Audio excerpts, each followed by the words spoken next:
This program features live coverage of an African safari and may include animal kills and carcasses. Viewer discretion is advised. Half the joy of being out at this time in the morning is uncovering the secrets of what occurred the night before and unraveling all the mysterious sounds that we have heard. And what a spectacular way to start. A very good morning to all of you. My name is Jamie, and this morning Senzo is on camera with me, who once again with his eagle eyes spotted something very interesting. But before we go into that, what am I meant to say now? I've been so busy teaching people what to say, I've forgotten. Oh, we're live from Djuma Private Game Reserve, which is in the greater Kruger National Park area of South Africa, right on the western fringes, if you would like to know. That means that you can send through your questions on hashtag SafariLive on Twitter. Alternatively, you can send through your comments and questions in the YouTube chat section thing. Listen.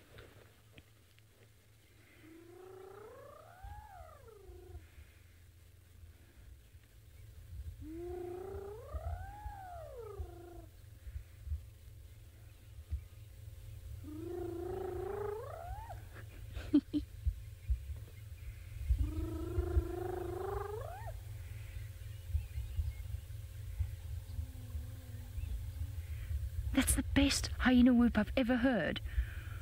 What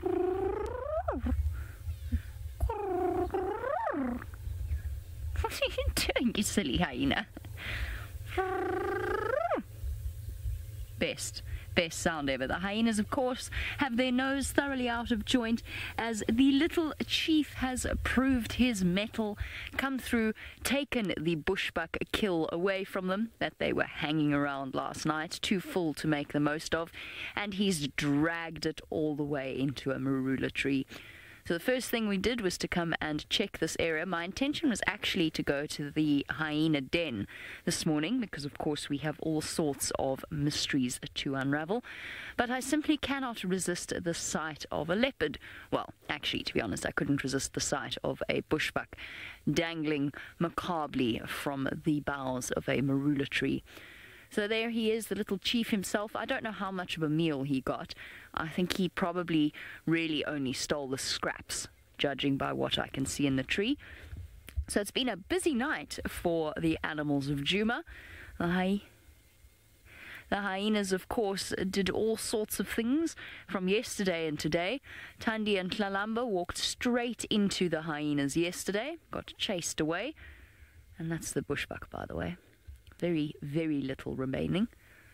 I'm actually quite sad about that bushbuck, if I'm completely honest. It was my friend. Lived in the garden. I liked it. Was very fond of him. He was an old boy. Yeah, I'm quite sad about him. Anyway, such is life. Moving on. There's the little chief. Is the little chief going to go up the tree? Jackie, you say at least he stole it. I know. We're proud of him. Yesterday, of course, Tristan was giggling at Hosanna's antics around the kudu kill that the hyenas had. He went to go and try and take it. I don't know if it was his first or if they took it from him initially. But the carcass had become so extended by the whole eating process. The skin was sort of loose. Apparently, when he tried to run off with it, the fact that it just kept going and he couldn't drag it, or it didn't drag when he expected it to, completely confused him and he dropped it in sheer panic. So he's redeemed himself. Hey, boy. I will reposition to get a better view. I'm just thinking if he decides to go up this tree, this is where he's going to go up from, and it's going to be such a beautiful shot with the rising sun. I don't know where Brent... Excuse me. I don't know where Brent has gone. Actually, I didn't mean to... In South Africa, we would say chaps. I didn't mean to take his sighting. I know he wanted to come here and look and see what was happening. I just went a little bit ahead of him because he was struggling with gremlins. That's it, yeah. Okay, he's still experiencing technical difficulties. All right, I don't feel so guilty. It was not my intention. I was just a little way ahead of him. I went looking for hyenas, actually. So we will go to the den once Brent is up and running.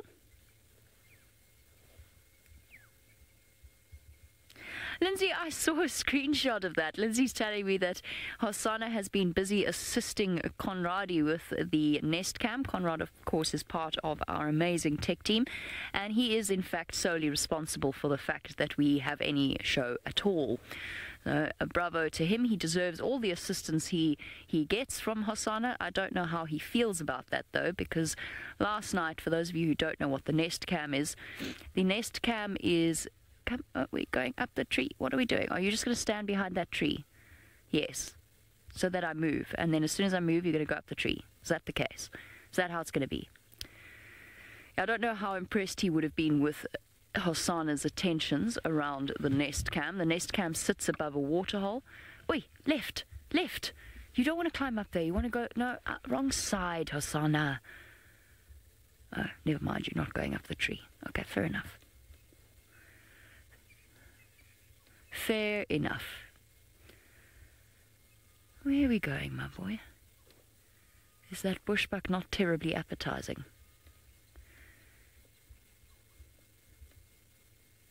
It's the joy of young male leopards. For our new viewers, if you have never encountered Hosanna before, he is nigh on 3 years old. He's going to turn 3 on the 2nd of February. And he is a very special little leopard to all of us because, of course, he is the last litter, or he belongs to the last litter of the Queen Karula. And Karula disappeared when he was just 14 months old, his mum, which meant that he had to fend for himself at an age, basically a year before he should have been, which was a traumatic time for all involved. Unfortunately, his sister didn't make it. As well, I mean, she disappeared. As far as we know, she didn't make it. Which way are we going to go, my boy? Straight into Monkey Orange. Cool. Thank you. Awesome. Whee.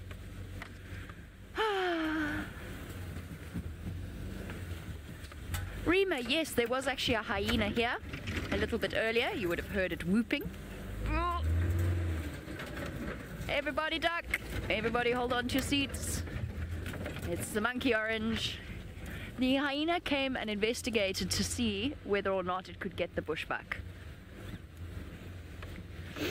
Oh, Carol, very good question. I should have explained that from the beginning. Now, Carol wants to know if a hyena whoop is an alarm call. Which side of the termite mound we're going? Left, right? Right? Okie dokie. Wants to know if a hyena whoop is an alarm call or a contact call. Oh, this is going to be pretty.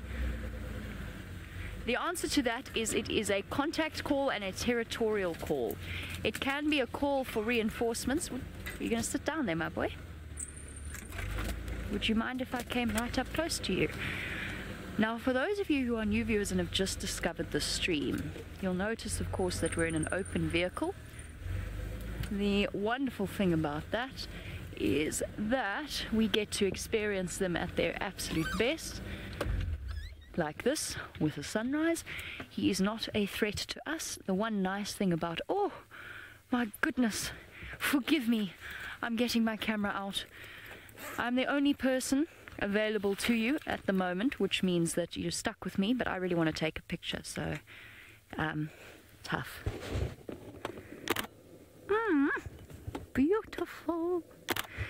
You can all join me in taking your screenshots alongside me, because it is so pretty. Right, the animals are not a threat to us. They are not a danger to us. They do not want to jump into the car with us. But the nice thing about Hassan is he does let us, he's very comfortable with us. He does let us come quite close. You'll see he's not changing his natural behavior due to my proximity.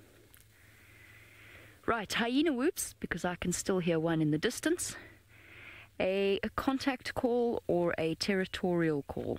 Mostly done, the territorial calls are mostly done by the males of the clan. Come on, son. Hasten your... Well, I suppose the sun doesn't do any hastening of its rising. The earth needs to spin just that little bit faster so that we can have Hosanna silhouetted up against a termite mound. Ironically enough, something that Tristan has been after for the longest time, for something else that we've been working on. There's Luca. He's behind us. He's sort of quite far behind us, so I'm not going to draw attention to him unless he comes a bit close. There we go. Can we show Luca over there? I'm pretty sure that's him. He is the only pale-coloured hyena in this clan, so he's quite easy to identify. He's been hanging around a lot. Showing lots of interest in the ladies, mister, aren't you? I think that's him. Pretty sure that's him. Quite unique pale colour. Closely watched by the little chief, the not-so-little chief. Oh, did you stop there? Yes. Closely watched by the little chief, who has a close relationship with hyenas, whether or not he wants to. So, the relationship between three of our sort of top 5 predators is a very close one. The leopards of the Sabi Sand often lose their kills to hyenas, but they are not, male leopards are not afraid to throw themselves into the fray. Look at him looking at this hyena. Hi, boy. No? Luca's still a little bit nervous around cars. Don't know where he came from. Cool. I did want to go to the den, so I will do that. I think I hear Brenty coming, but he's not stealing this shot. No, Senzos says, no. No. I'll swap out with him as soon as the sun has come up. Oh, it's not Brent. It's James and the trainees. That's okay. James.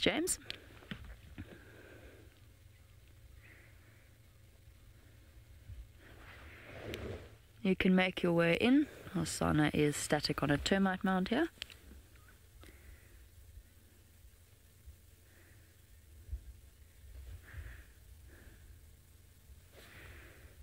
No problem.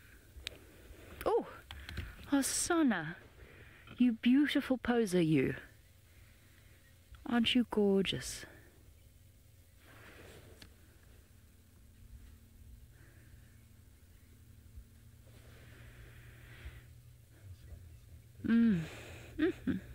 The sun's going to come a bit to the left, isn't it? Yeah. Would you like me to go forward, Sense? Just a little bit, yes, I like it. Okay, we'll do that for you.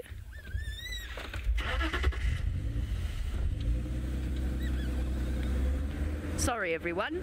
We're planning for the Screenshot of the Year competition. Say when? More? There we go. We are planning for the Screenshot of the Year competition, which is a new competition. I've just made it up.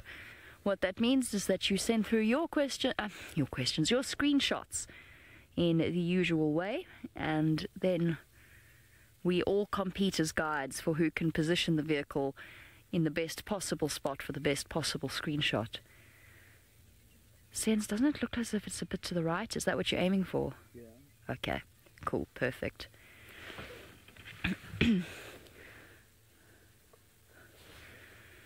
There's the sun. Oh my goodness. This is so exciting. Look at the sun. It's coming. No, Hosanna, don't you dare. Don't you dare. Don't you dare sit down. Oh.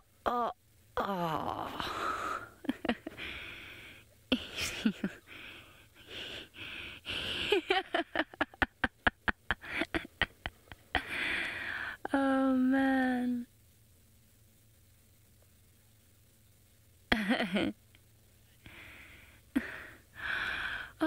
And there goes our title of Best Screenshot of the Year.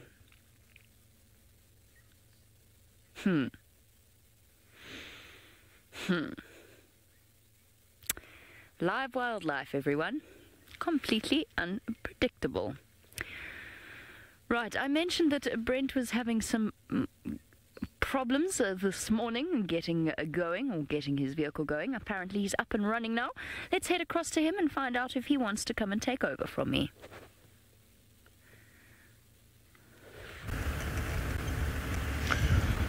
Morning. Yes, unfortunately we haven't fixed all our problems. Our game drive radio is not working, so we're just going to have to go without it. My name is Brent Smith. I have Dangerous Dave Eastall on camera. And, well, Jamie can enjoy Asana. We're going to go look for Tandi and Tlalamba. Towards the east, maybe go for a little drive into Torchwood. Maybe look for some lions, see what's happening. on the eastern sides of the reserve towards the rising sun. Now, there was much commotion last night, because of course that kill where Hosanna is very, very close to our house, and our bedroom is actually on that side of the house, so we heard all the hyena shenanigans last night. I'm not sure how much came, but hopefully that is just going to be a great drive.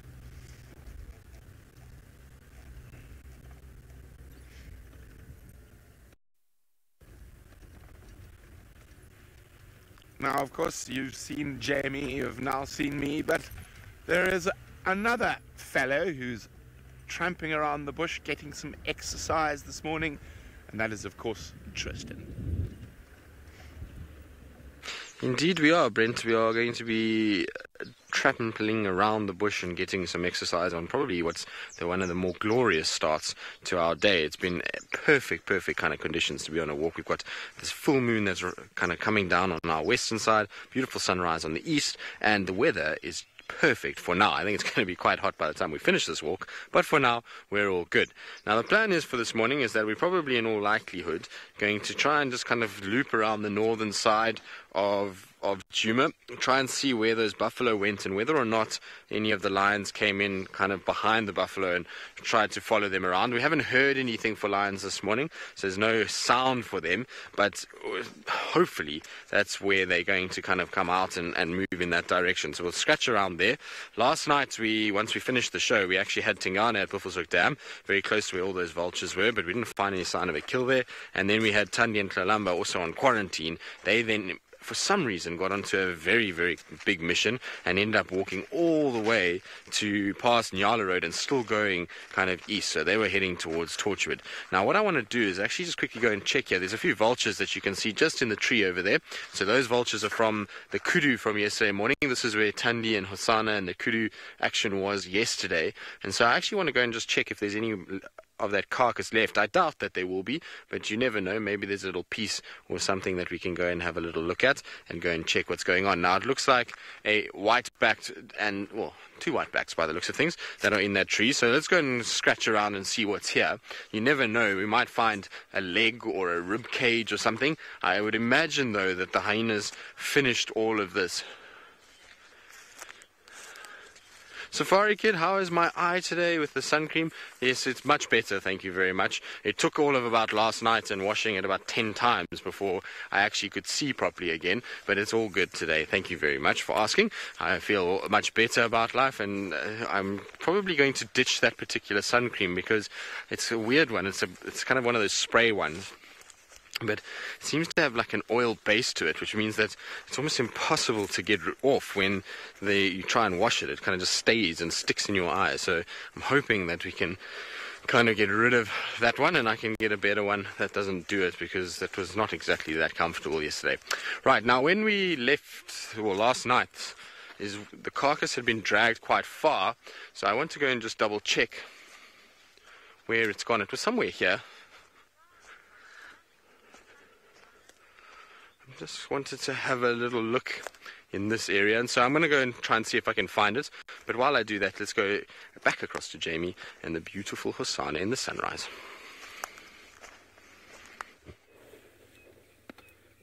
Oof.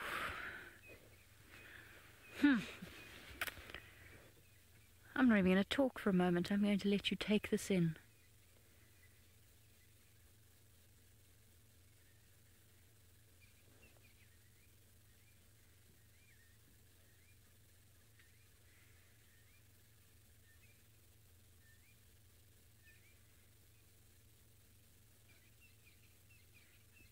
The sound of the Franklins, the dawn chorus, Mr. Hendry's voice as he trains our new trainees. By the way, he did give us the perfect silhouette shot. He was urinating at the time.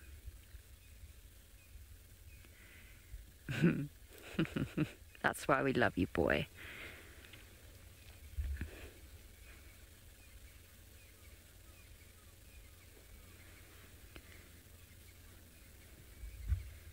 There are models around the world, or film stars that could take lessons in posing like this. Oh, beautiful, beautiful, beautiful, beautiful, beautiful. I'm in trouble. I'm doing it. Sorry.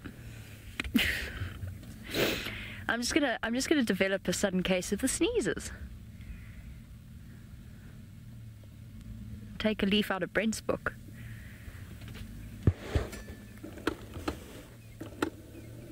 A tissue.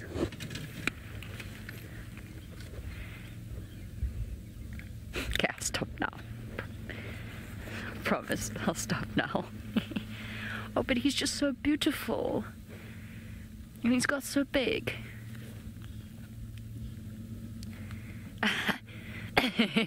Monster, you want to know if Hosanna learned how to pose from Brent.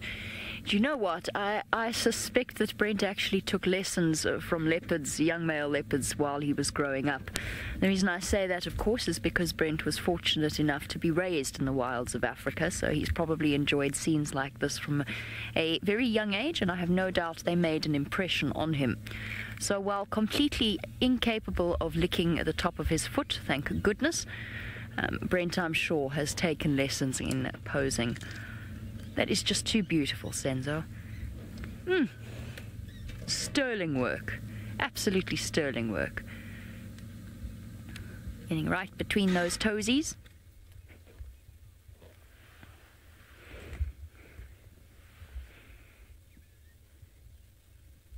Oh, goodness. Death and destruction abounds while we enjoy the beautiful sight of a leopard backlit by the sunrise. Tristan has found something slightly sadder, I guess.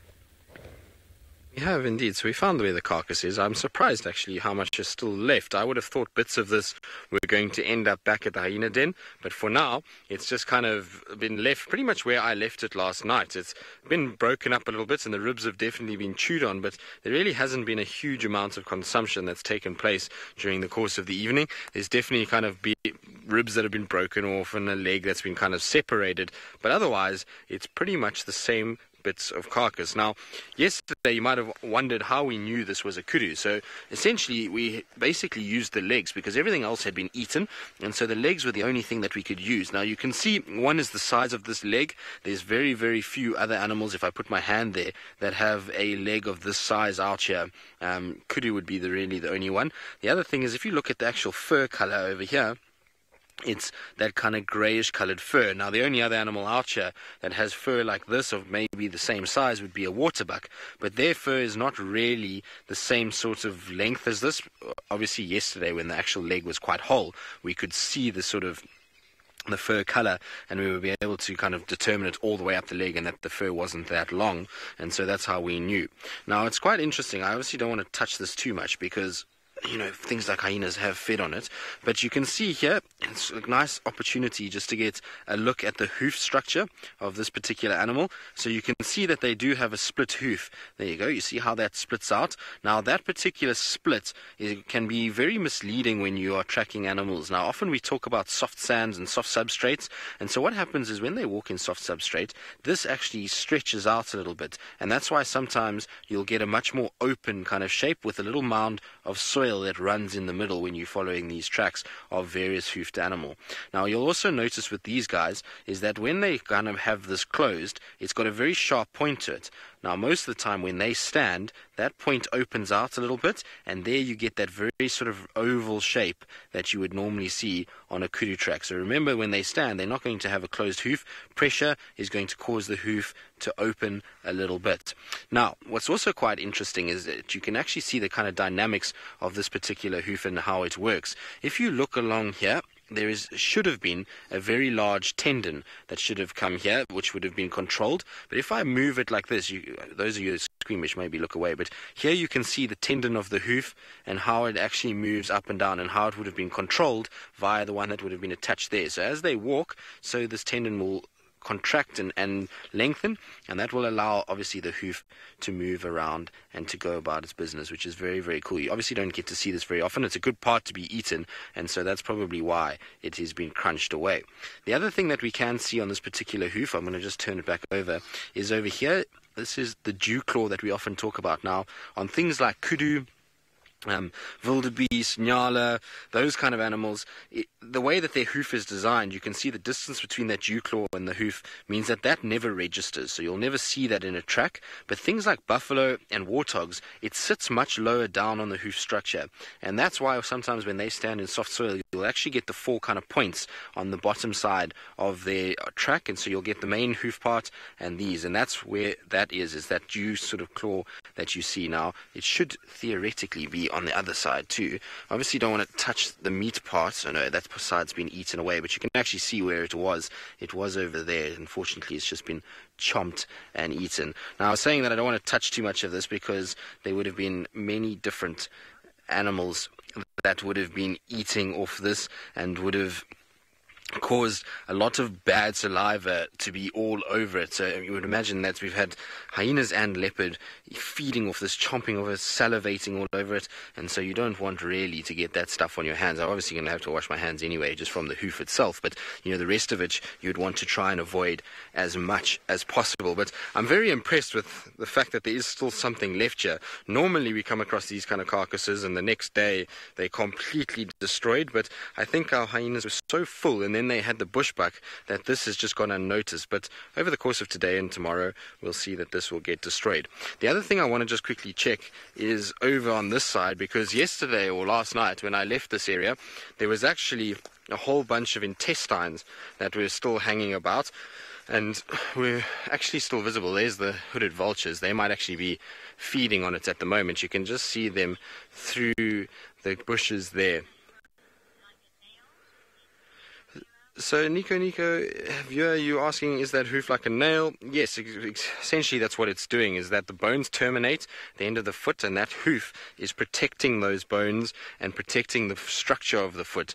Now remember, when they're walking out here, they don't have shoes like we do, so they have to have some sort of protection. There's rocks, there's thorns, there's all kinds of things that can cause damage, and so that hard keratin that covers the hoof is there just to protect them and to make sure that the bone structure is not damaged in any way.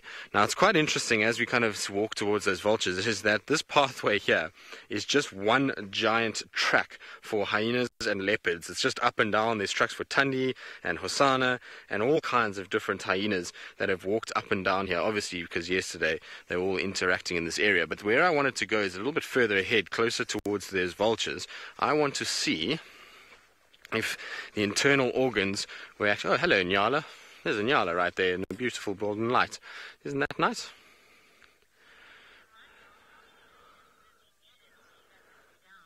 That's very, very cool to see.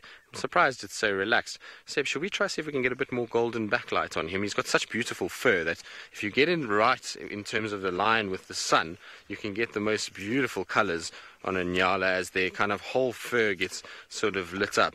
Michael, how many hyenas would have taken to bring down a kudu of that size?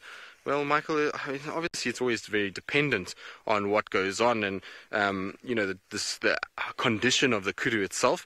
But it would have taken a few. I definitely think, 4 or 5 of them probably would have been the sort of the minimum, I would say, that to be able to bring that down. I mean, I have seen hyenas that have grabbed things like bushbuck on their own, and they just subdue them and hold them there, and then others come in and they start to feed. So it sometimes just takes one to grab it and just anchor it and then bring them down. But in the case of a kudu, that's a massive animal. It would have dragged a hyena around, depending on which hyena, obviously. If it's a male or female or size of it, would have indicated how big it was. But the kudu itself would have been killed over here. So this is where it died, is in this area here. You can see that there's a massive amount of kind of disturbance all around us here. That's all stomach content, that brown that you're seeing, and it was probably killed right over there. So that is the first place that it was, and then it was dragged along and it was fed off in these areas. And when it was eventually opened and the stomach content was pulled out, is all in this section. You can actually see bits of the stomach content here, so the little intestine that we've got over there, and then it comes around and part of the sort of entrails or all over, kind of spread around here. And I'm very surprised that these are actually here, because yesterday I would have imagined that things like the hooded vultures and the white-headeds that were also here, white-backed, they would have really wanted to eat up this, and they normally do. They're normally the first ones to come and eat all the little entrails, and this doesn't normally go to waste. But I think what happened is that they got here a bit late, and this is all dried up a bit too much now with the sun we had yesterday, and so it's no longer really viable for hyenas to eat. But that's pretty much what a big kudu looks like once a whole bunch of hyenas and 2 leopards have done with it, and a few vultures. Good, we're going to carry on. We're going to go see what else we can find. While we do that, though, let's send you back across to Jamie and Hosanna, the golden boy in the golden light.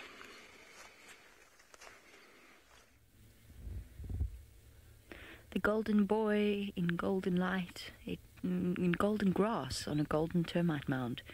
It's the African equivalent of the little house in the little wood in the little whatever it is. You know what I mean. Oh, beautiful. Already, now that it is this time of year, the sun has passed the point where backlighting is easy to do, highlighting the leopard's exquisite features. And Hosanna, after his night of, I don't know what one would call it, fun and games, let's put it that way, is now really focused on cleaning up the mess around his paws, around his face. He's really having a thorough clean. Now, if he was playing around the nest cam last night, I suspect he's got very dirty paws. And in fact, looking at them, I can see he does. They need a good cleaning. Covered in mud and dirt and bushbuck remains. Oh, that's so beautiful. He looks so happy when he's doing that. I wonder if it feels nice when they clean their feet. I think it probably does. I think it's a really satisfying feeling for them.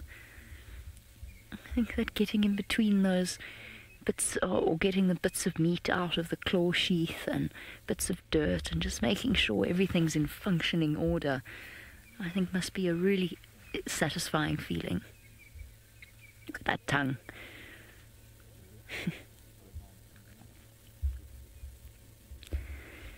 Aegis, if anyone deserves a spa day, it is indeed Hosanna. The poor boy, he's been working so hard at the family takeout. Every time he grabs something to eat, somebody else comes along and takes it from him. And then when he goes and tries to reverse the whole scenario, he doesn't quite get it right all of the time. At least he managed with this bushbuck. And I think it's... he just rolled his eyes slightly. He's enjoying this so much, his eyes have rolled back into the back of his head. That's it, right between the toesies. I can't really call them toesies anymore, can I? He's a bit too big for toesies. There's nothing a teenage boy loves better than to have his toes referred to as toesies. I suggest you try it with all your teenage relations. I'm sure they'll absolutely adore it. Make sure you clean between your toesies. He looks thoroughly unimpressed with that.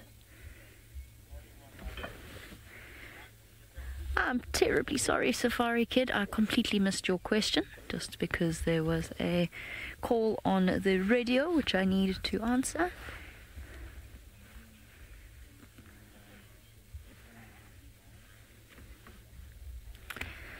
Now, Safari Kid, yes indeed, leopard claws do retract all the way up around into the claw sheaths. So lions and leopards have fully retractable claws. Ooh, nice, beautiful, beautiful, beautiful.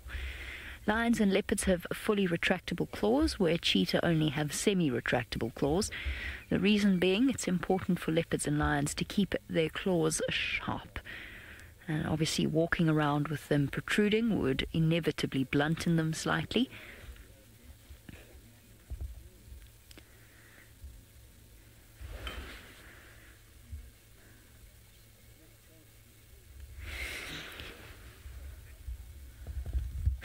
Rexon. Sorry.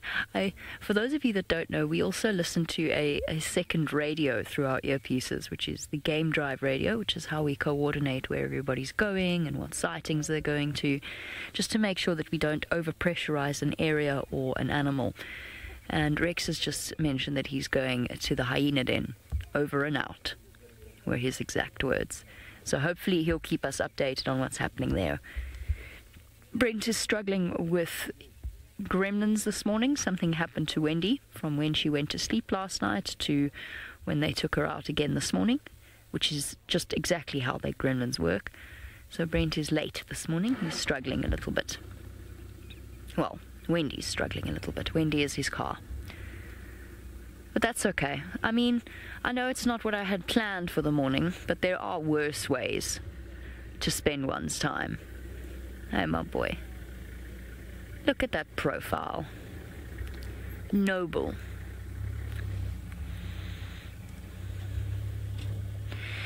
Cindy, it's a funny thing with leopards. So, as a sort of a general rule, and I'm saying that a rule is not the right word, as a general pattern, animals' noses, or big cats' noses, get darker as they age. Now, Lindsay's wondering when Hosanna will lose his pink nose. It'll probably get 1 or 2 flecks of black as in the next year or so. I think he's already got 1 or 2, now that I'm looking at it closely. And it will darken to the point that it goes completely black around 7 or 8 years old. But some leopards retain their pink noses, or nosies, their pink schnozzes, up until the point that they reach old age. So you can't use a nose to age a leopard any more than you can safely use a nose to age a lion. You can look at a general pattern and draw some conclusions, but they won't necessarily be safe conclusions. So he could keep his pink nose throughout his life. I don't think he will, though. Honestly, I think his nose will probably go dark, just because in all of his relatives, I have seen that the nose has gone dark. Quarantine, Tandy, Shadow, or at least darker. Best way to age a leopard would, of course, be to look at their teeth. Look, I mean, if you're in a position that we're in, we know his exact birth date to the day. So if you're in the position that we're in, then it's easy, because we know exactly how old he is. But if you're guessing, if you see a strange leopard that you've never encountered before, or we've never encountered before, the best way to age them is to look at the teeth. Obviously, there are no dental services out here. They use their teeth. Their teeth are their tools of the trade. Oh, it's gorgeous. And so they inevitably become blunter and yellower, and often they will lose a tooth or two as they age. So that's your best way of aging a leopard. Of course, getting a leopard to say "ah" is always also quite difficult. Can't stop looking at his pink nosy now.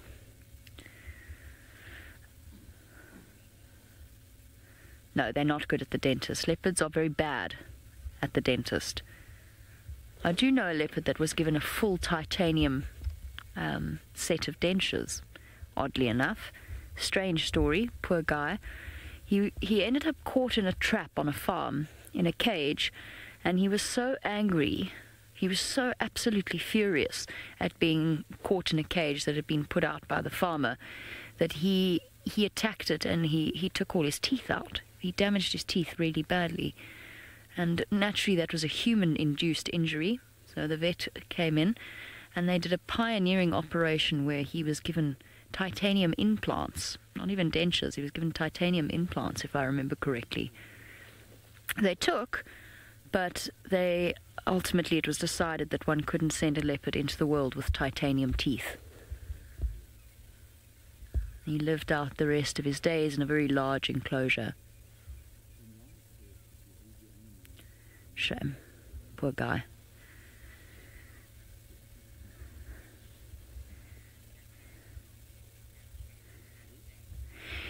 Minamu, I'm honestly hesitant to actually say that even lions sharpen their claws.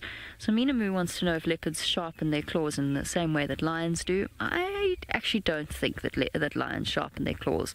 I think they stretch out the tendons. When they reach up and they scrape their claws on the trees, which is often how we sort of will casually term it sharpening their claws on the trees. I don't think that that's what they're actually doing. I think they're stretching out the tendons, and I think it feels nice for their feet, testing the muscles and the tendons of their claws.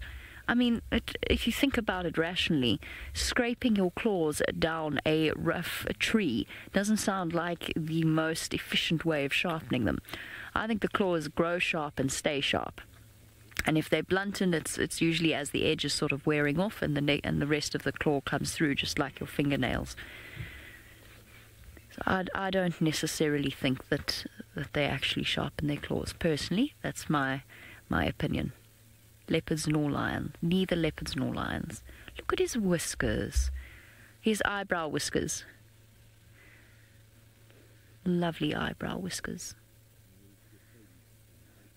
Looking at him lit in this way by the sun, one might almost describe Hosanna as flamboyant.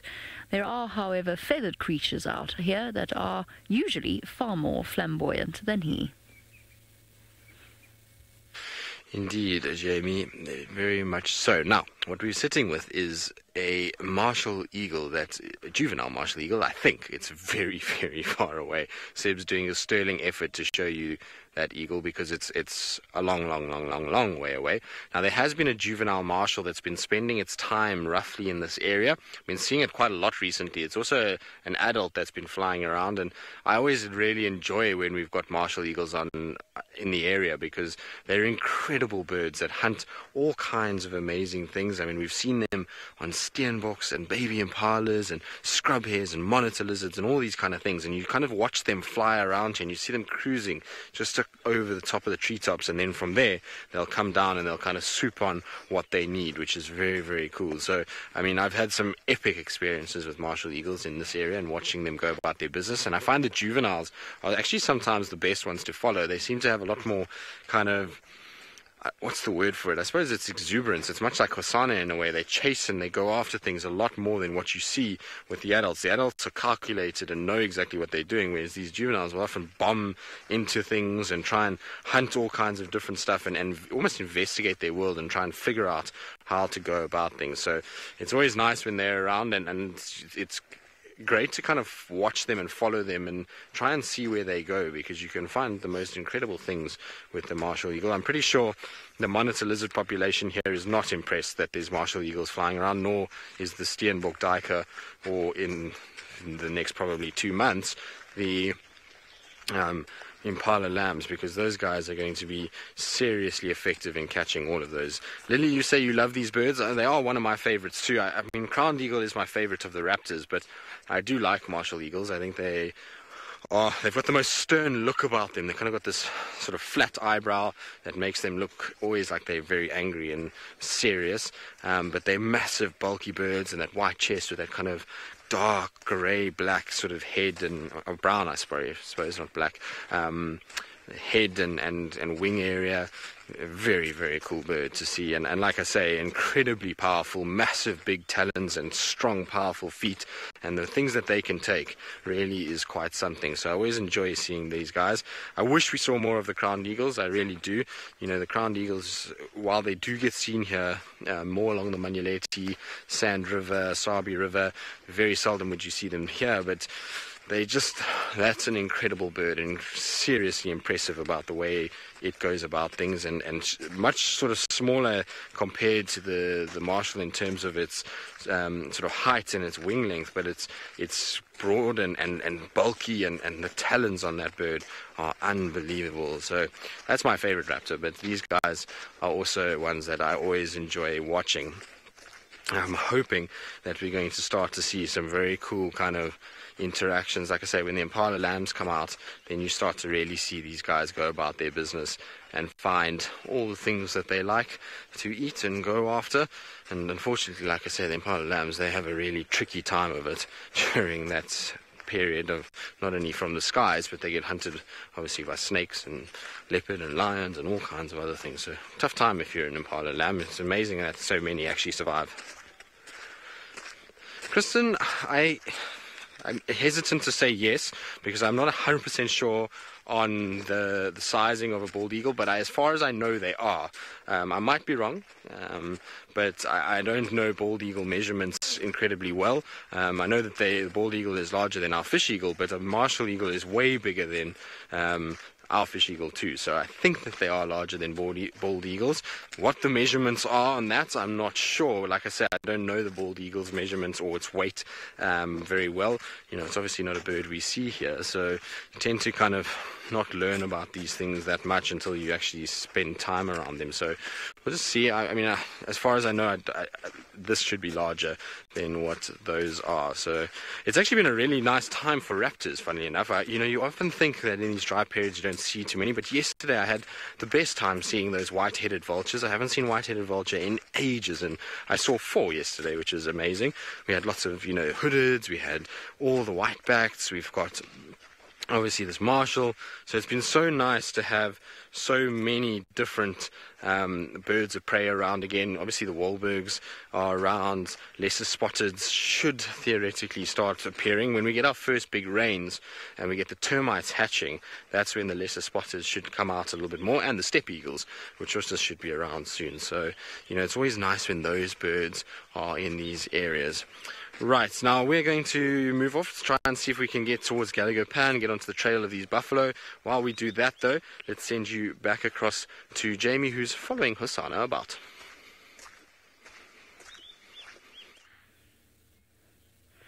I'm not the only one who's spotted Hosanna as he walks down the road. Admittedly, he's not doing anything to hide.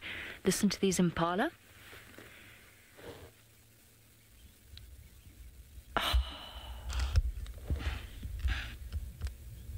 Here we go. I was going to say Murphy's Law, they go quiet.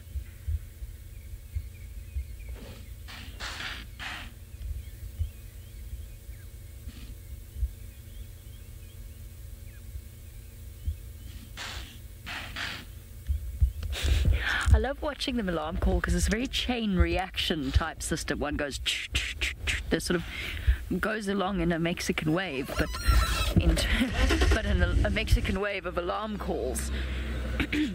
If I could phrase it like that. For our newer viewers, that is what impala do when they see predators that are a threat to them. So for leopards, for lions, for cheetah, they will alarm call. They'll also often follow along behind the leopard. Oh, beautiful, beautiful, beautiful. Oh, you horrible little leopard. Look at this. He's scent marking. Is he going to scrape his feet? Sorry, it's my foot on the brake, not Sensor's camera work. My bad. He is anointing the various trees and bushes of Djuma with his popcorn-scented urine, which, thanks to one of the trainees, I learned is due to the release of a chemical compound, or the presence of a chemical compound, called, is it AP2 or 2AP? Oh, I shouldn't have said anything because now I've forgotten what it's called. My mistake, but it's the same, it's this 2AP, which is the same scent released by popcorn kernels popping, which is why it smells like popcorn. Oh. Sense, I keep missing it, I'm sorry. There we go. No, oh, no. We were rubbing our cheek up against the tree. Here we go, one more, and spray. I find myself, despite having seen this many, many times, I still find myself in awe of the sheer amount of urine that a scent-marking animal is capable of producing, whether it's a male leopard, a female leopard, or lions. I find it quite simply astounding. This is so beautiful. So, so beautiful.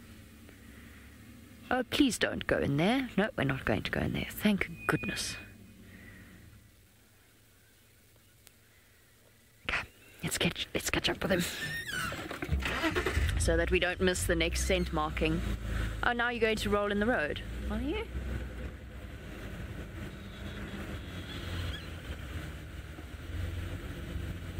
Oh, oh, you beautiful boy. It's just such a stunning morning. There's something about it that's just...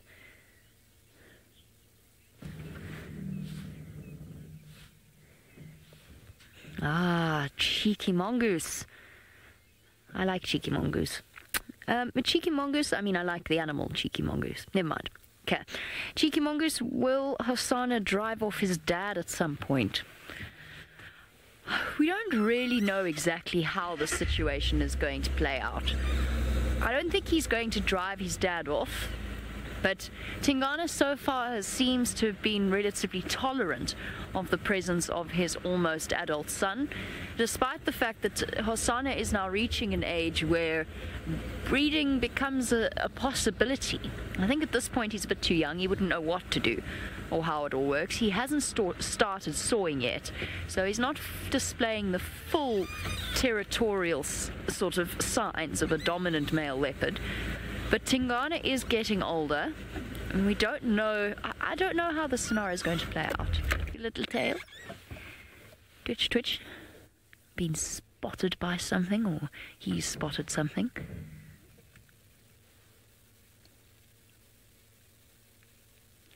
One of my favourite parts of a leopard. The twitchy white bit on the end of their tails.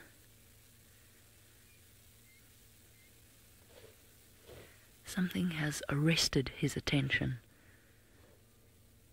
He's gone very still.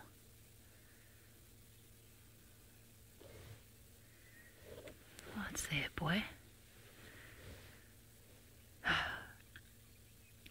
This is the opposite direction to the hyena den, Hosanna. Not that I want you to walk into the hyena den, but my plans have been derailed. Absolutely silent walk.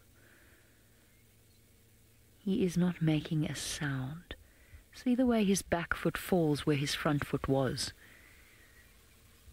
I'm just going to give him a few more seconds. I just want to watch his behavior a little bit longer, just in case he is hunting. No. Okay. Let's go join him. Join him at the termite mound.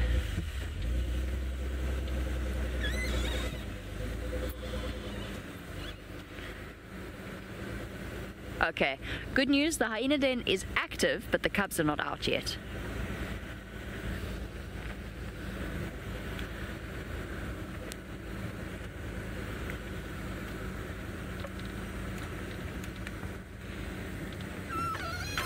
Actually, just hold on. He's still looking at something in there. Hold on. Let me rather do this so we don't block his view. I think he spotted a little antelope, and now he's just sitting and watching. While we think of hunting as the obvious stalking, down low, often hunting is just sitting and waiting and watching. You'll notice there's a building in the background that is the pump house. That's where our water comes from. Drawn up from a borehole, so water drawn up from underneath the surface of the ground. The surface of the ground, you know what I mean. Can hear a squirrel alarm calling. Don't think it's at him. I think he saw something or heard something, and now he's just waiting. As I said, we tend to think of hunting as the stalk and chase deal. But a lot of it for leopards involves sitting and observing what's going on around them, and just waiting for something to pop out. Now, although he has had a little bit of bushbuck, I honestly don't think it's terribly nice. I don't think he really wants to eat it, and I don't think he got very much of it. And given that every single family member of his seems to steal from him, except perhaps Tandi now that he's stood up to her. But the hyenas certainly, his father certainly, he cannot afford to rest on his laurels, so to speak. He's got to keep moving, got to keep searching for food.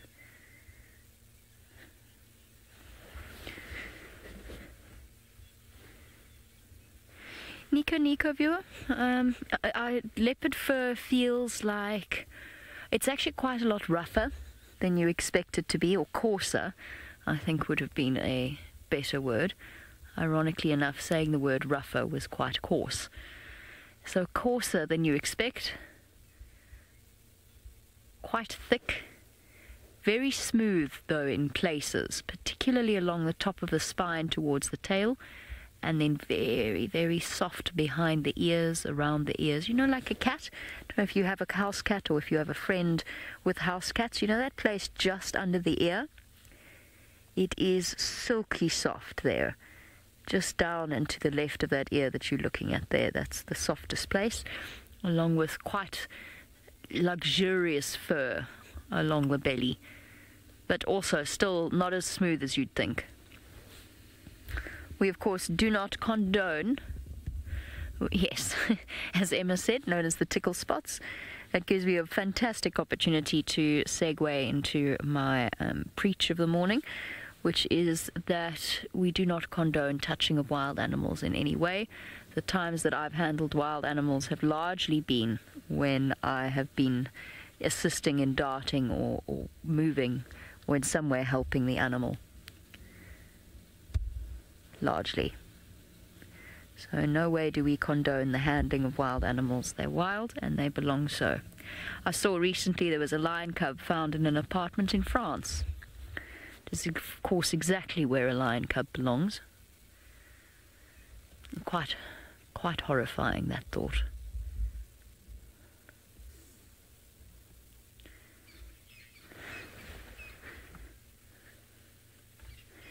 Right, I wonder... I think Brent is saying good morning to everyone on the Game Drive radio. Oh... Right, Sens, either he stinks or we do. Oof. I think I've driven through something horrendous.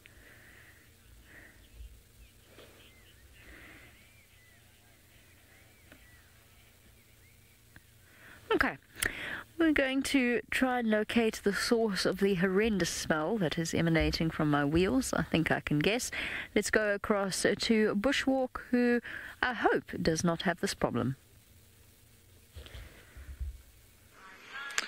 I think we're far better off than what Jamie is right now, because any time you start driving through the foulness that is either the leopard or hyena patties that would have been left after yesterday's meals, well, it's never very pleasant at all. But what you can see is that we are on the trail of our buffalo at the moment. They are heading slowly north, and so the herd is kind of quite split out at the moment. We don't have the whole herd kind of walking on one path. That's generally the nature of buffaloes, that they don't follow each other unless they're going down to water, in which case they'll often go in single file. But otherwise, they kind of spread out and they feed as they go. And what you can see is mostly what we have here is a female.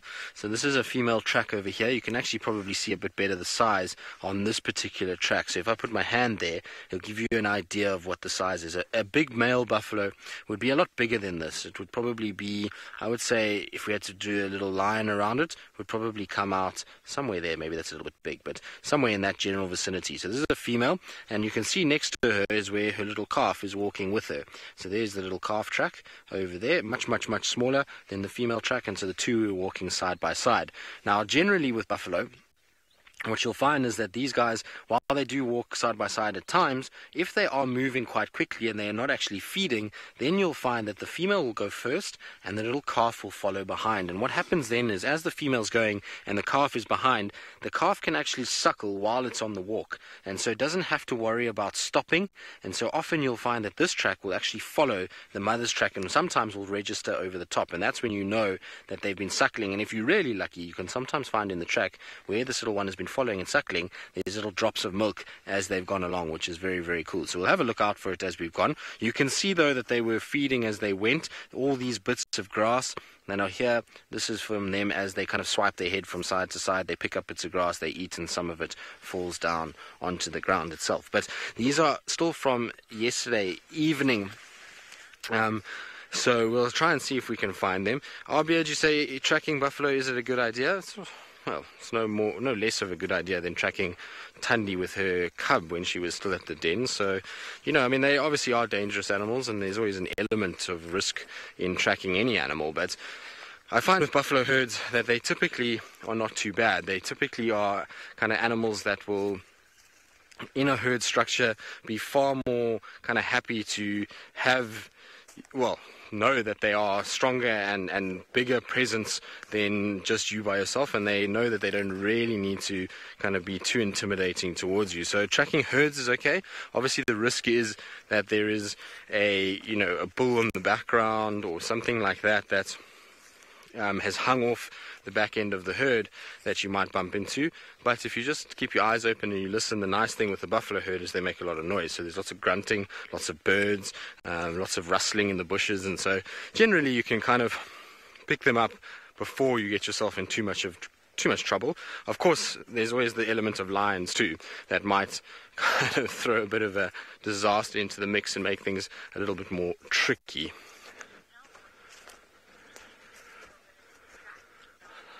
Oh, well, most definitely. Seasons will definitely change the way we track and how difficult it becomes to track. Now in the winter, you must understand that there's very little vegetation. The ground itself is powdery and dusty, and that makes it really easy for us to see tracks. You know, well, not really easy, but it's much easier, let's put it that way, to be able to see tracks. As soon as summer comes and it rains, the ability to track becomes much harder, and actually you can see it probably here as a good example of this. If we look back from where I've come, this is an area that's obviously been walked quite a bit. You can see sort of it's quite soft in places, but as we come into this section where there's not many animals have walked recently and where it's rained, you can see that the ground is much harder. And so something with a paw, which is a soft pad that walks here, so something like a leopard or a lion, even if they press down, you can see that's my hand that I've just pressed, very difficult to see.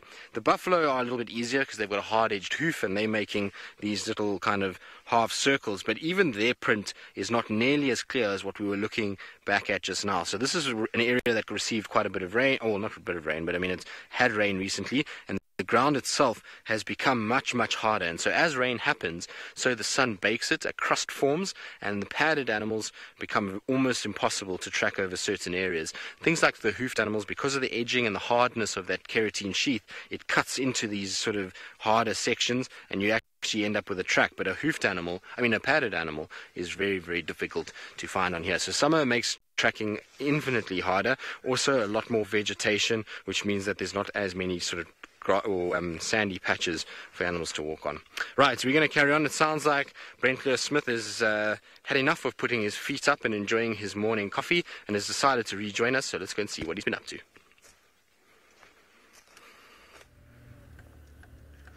Well, third time lucky. Hopefully we're here to stay.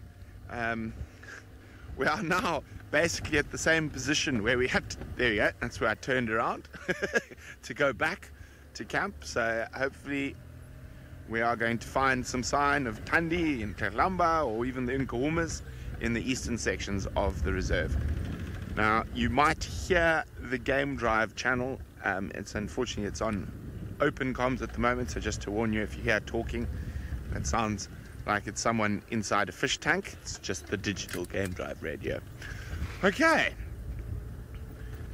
Maybe with such an unlucky start to the morning, we're looking at a very lucky end to the morning.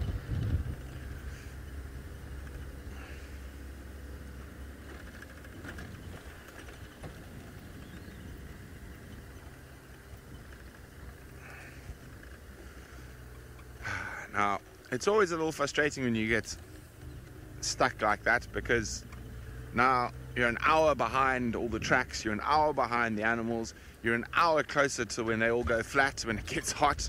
So we're going to make the most of it though. Oh, he's gone, Darby.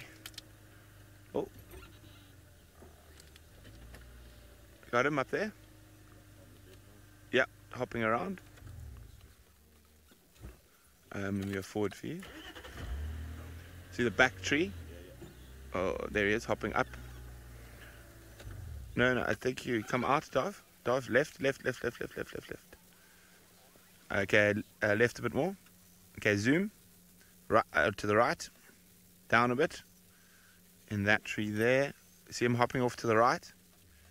Up a bit.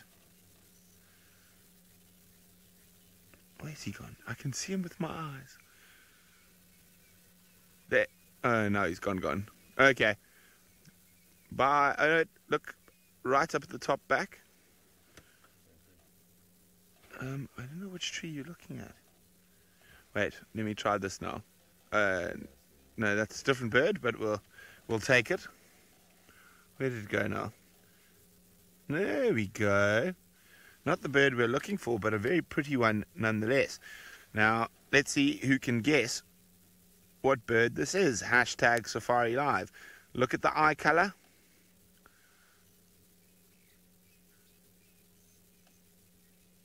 Very, very pretty. Very busy this morning.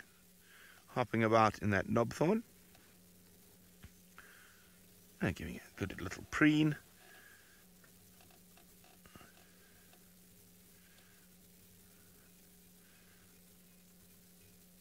Let's see if it gives away. There we go. There's the giveaway. So the giveaway, we're looking at the eye color and the rump. There we go. Pretty. Being very, very accommodating this morning. Annie, it is not a helmet shrike, unfortunately. There we go. Very nice. You don't often see them that clearly.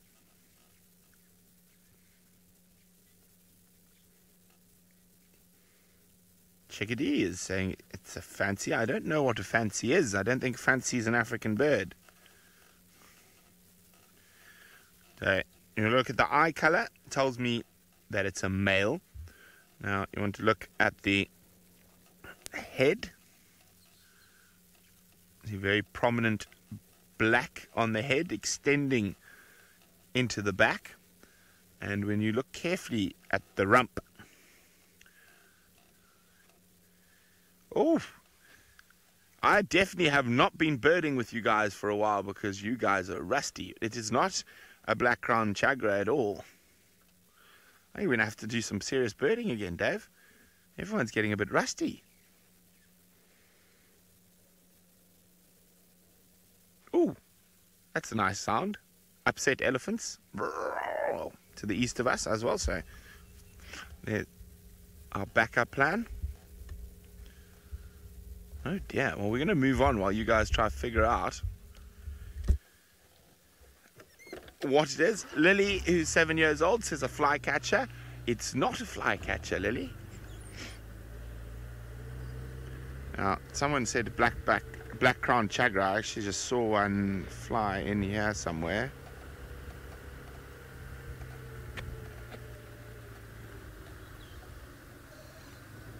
Is that the chagra? Yes, there it is. Oh, there we go. Well done, Joy. Blackback, puffback. Male, to be more specific. So the red eye means it's a male. Orange eye would be a female. He wasn't displaying, but you did get a few glimpses of that very fluffy, puffy, white rump. And you see why it's called a blackback? So the hair, in theory, the head ends there, and the black extends onto the back. There we go. Black-backed puff-back. Now, we don't get any other puff-backs. We don't get any other puffbacks here in South Africa, or in Southern Africa for that matter. But you do get in Central Africa and East Africa, you do get a few different species of puffback. Sabians and all sorts.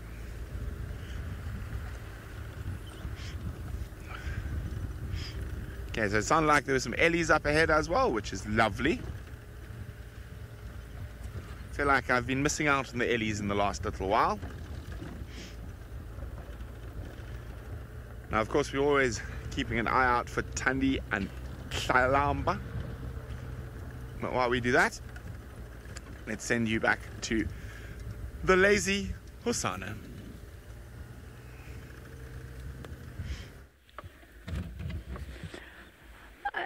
Hosanna's had quite a busy night. I don't know if he's really that lazy, so much as just a little bit exhausted after the goings-on of the last week. I mean, to be fair to him, he's had quite the week between the encounter with Tingana and hyenas all over the show and his angry older sister hissing and snarling at him. And then, of course, dismantling our nest cam. And then stealing a bushbuck kill from hyenas. I really think he deserves a little bit of a catnap at this point. Hey, boy. I don't think he's hunting, actually, honestly. I think he spotted some guinea fowl, and he didn't want to alert them to his presence. They've now walked past, and he's thought, well, I'm lying down now. Might as well have a little snooze. Our car still stinks, so clearly I drove through something. Probably a very large steaming pile of hyena scat, or leopard scat. I'm not sure which. Either way, I have committed a terrible, terrible error. It is a disaster because that smell does not go away for a long time. My mistake. I can't see his face at this point, so I can't see if his eyes are fully closed or not. I think he's probably just dozing, but this might be where he decides to spend the rest of his day, or at least close by. I don't think he's going back to that bushbuck. I really don't. I just think it was too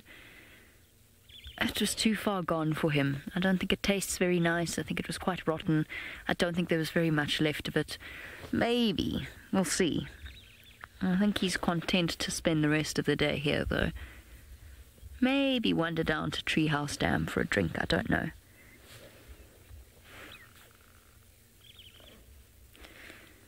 So Max, you say, do they not have pink paws? I think I heard that correctly. They do not have pink paws at all. They have black paws, or grey paws, I suppose would be a better description. Naturally, given that they walk around on those paws work very hard. They are constantly dirty paws. They do not have little leopard booties to go on their toesies. So yes, their leopard paws are black, so are lion paws. We don't really get cats out here with pink paws. When they're tiny, tiny, they might have a tinge of pink, or light-coloured paws when they're really small, but that disappears quite quickly. Obviously, as you can imagine, the pads of those paws are very rough, very hardy, slightly calloused from walking around barefoot in the bush at all times. They have to be. I mean, they run around where there's thorns and all sorts. So they have to be able to withstand the rigours of bush life.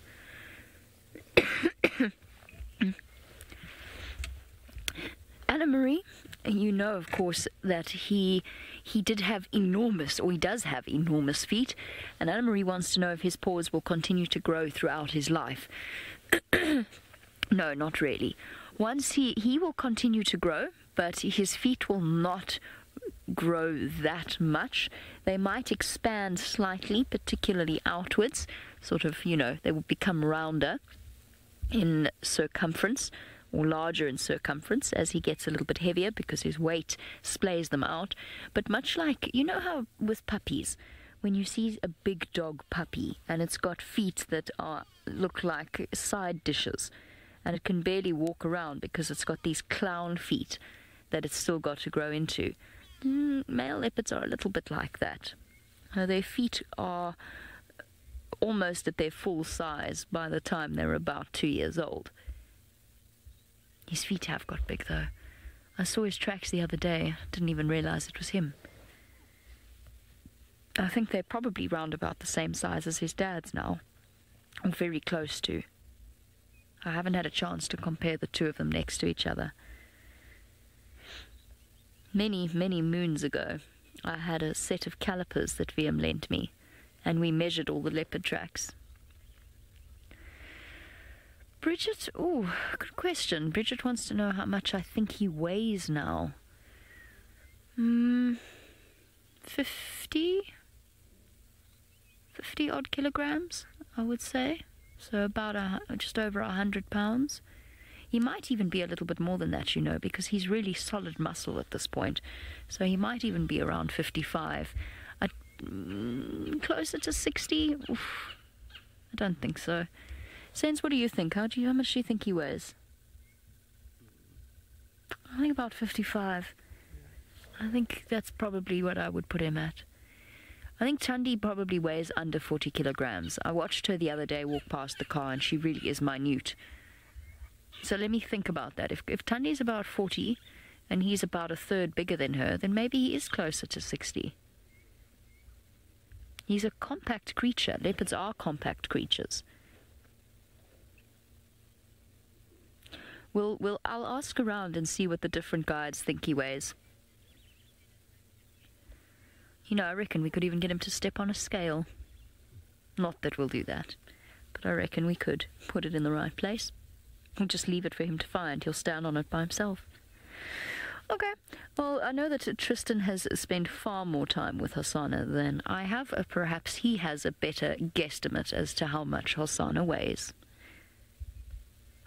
Indeed, last time Hosanna went for his little checkup, he was put on the scale and he was weighing a healthy 66.5 kilograms. So that's how much he weighs at the moment. His teeth were healthy, his claws were healthy. He's deemed to be a healthy young growing boy at this stage. They also measured his paw height and determined, or his paw length, and they determined that he'll be a decent sized male leopard and probably have a sort of length of about 3 meters when he's fully grown.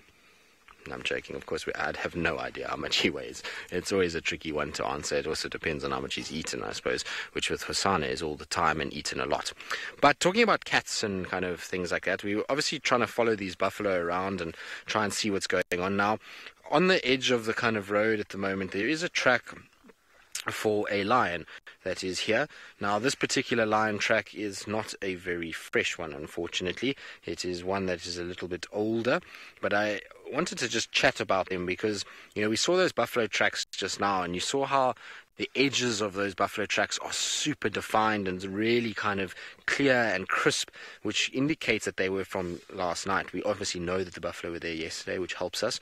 But in comparison, if you compare this track that we've got here, while this track was made, 2-3 days ago, it's very, very different in terms of the edgings. The edgings, particularly if you look on this middle ridge between the two middle toes, you can see how it's almost got a rounded appearance on it. It's very different to what we saw with the buffalo that had a nice clean edge. These edges have already started to deteriorate.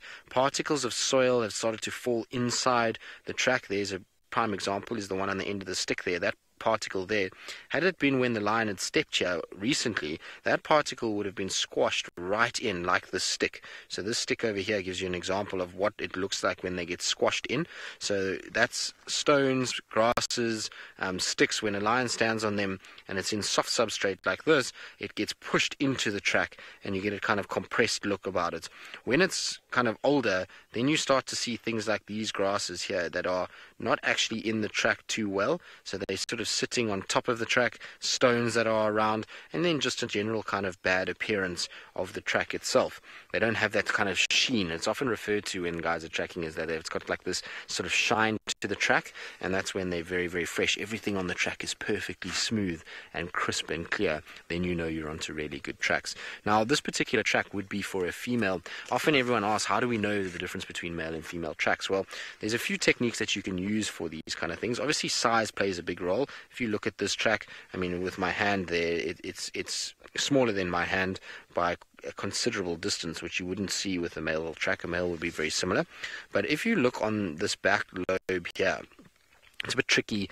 In fact, actually, let's use this one because this one is probably a bit clearer. So you see that the edging runs like this, there, and then comes down towards the start of the back lobes. Now, this edging that you see there is quite angular, so I'll try and define it a bit better. Let's do that, and there it comes like that. Okay, so that's what a kind of angle that we're dealing with. I mean, obviously that's a little bit straighter than what it really is.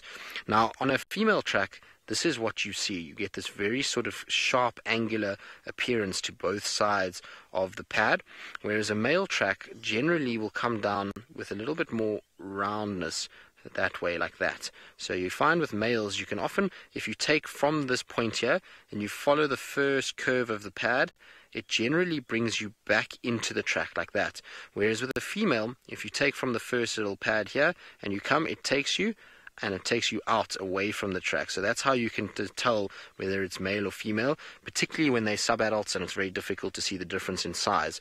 The other thing is, obviously with males, is that they toes tend to be massive. They tend to have these big toes that kind of come out and make that sort of appearance much bigger than what we're seeing with these toes here. These toes themselves are a little bit smaller, but you can see that there is no claws in front, which would be already indicative of the fact that it's a lion. Obviously the size, there's really little else out here that has a size track like this. But that's just a nice kind of tool to use if you're trying to work out male or female when it comes to lion tracks. Vera, yeah, I would imagine yes. I mean, big cats, remember, they live a very hard life. They out here, they fight with one another, they, compete at carcasses, they fight with hyenas, and lots goes on, And so I'm pretty sure claws do get pulled out from time to time, and they do lose them.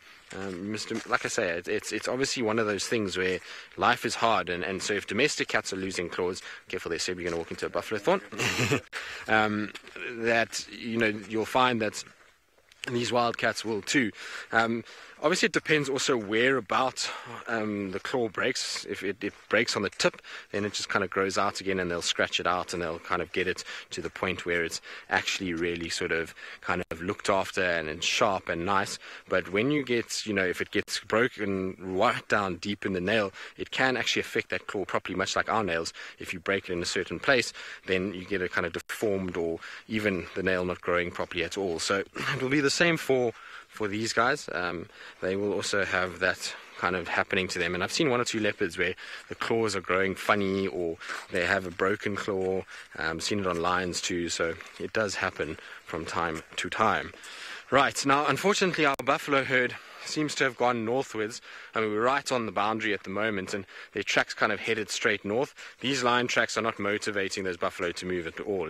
These lion tracks are actually kind of too old for that, but I'm pretty sure the buffalo have maybe gone up into Manyeleti to go try and find better grazing. It's much better grazing up in the sort of northern reaches of Buffelshoek and Manyeleti than there is down here. Right, but we'll kind of think about what we're going to do. We'll try and see if there's maybe another place we can go and have a little look. While we do that though, let's send you back across to Brent. Sorry about that. Well, we've got no sign of Tundi yet. Whoopsie, Delvey. Lost his comms. His comms came out, so he didn't hear that coming. I will forgive you this time, David. So we've got no sign of Tundi right on the eastern boundary, which means she's probably back towards Buffelshoek Dam somewhere. I'm just going to double check that she didn't scoot through the middle of the block, and also that audio of elephant we had a bit earlier is going to be was down here somewhere. So I'm going to have a quick look for those ellies before heading back towards Buffelshoek and Quarry Pan area to see if Tundi's around.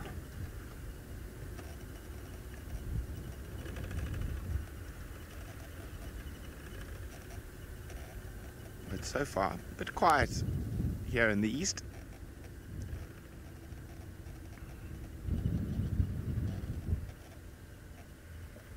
Now, it's always a great road to check in the morning before anyone else. It's nice soft sand, tracks are relatively easy to spot. So it also gives you a good idea about animal movement. So I've just got an update from Rexon now that the Ngomas are still quite deep inside, well, the tracks at least. Quite deep inside Buffelshoek, but quite far to the north and west, near the Manyeleti boundary. So I don't think, here we go, there the elephant tracks all heading through this area. This is where we heard that when we were looking at that Malakabak puffback. We're coming up to quite a popular route into Torchwood used by the leopards. Now, Tingana could be around as well, so you never know. That's the joy of being out here live. We cannot for certainty predict what we're going to see next. You can always guess, and that's quite fun.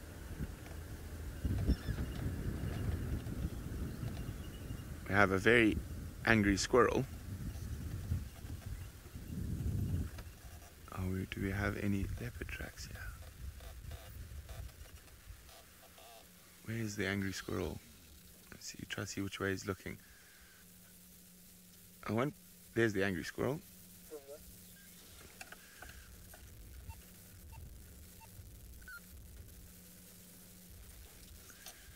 Now they've kept quiet. Let's see which way they're looking. There's two angry squirrels. They might have been chasing each other. The other problem is that the African hawk eagle nest is not far from here. So the African hawk eagle might have swooped over, caused them to start shouting.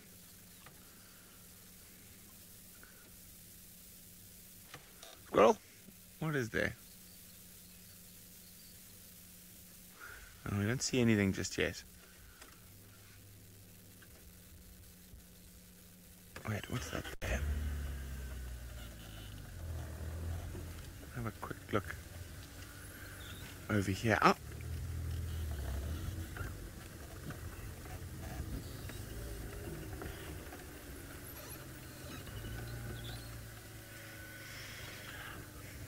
Yeah, that's what I was seeing.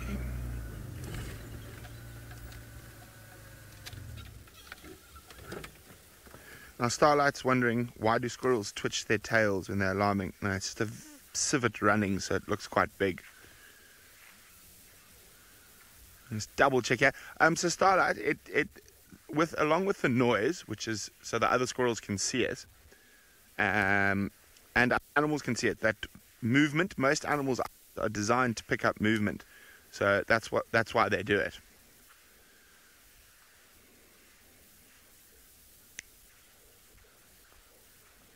There's firefinches and batis alarming down there as well. So little birds. Now, it's not often that you can find a leopard by the alarm calls of squirrels and birds, but sometimes it really works.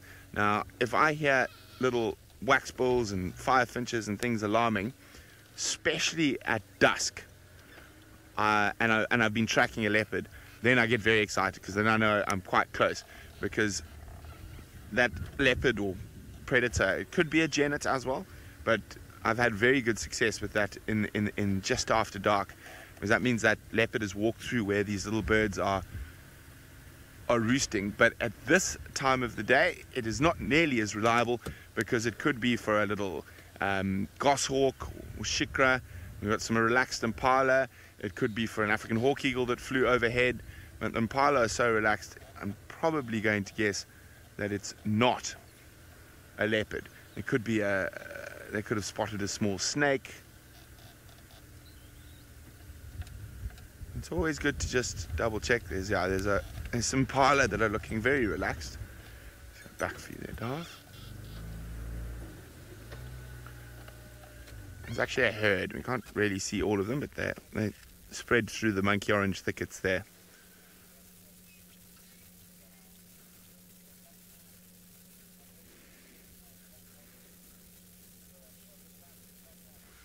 But it's always good to check.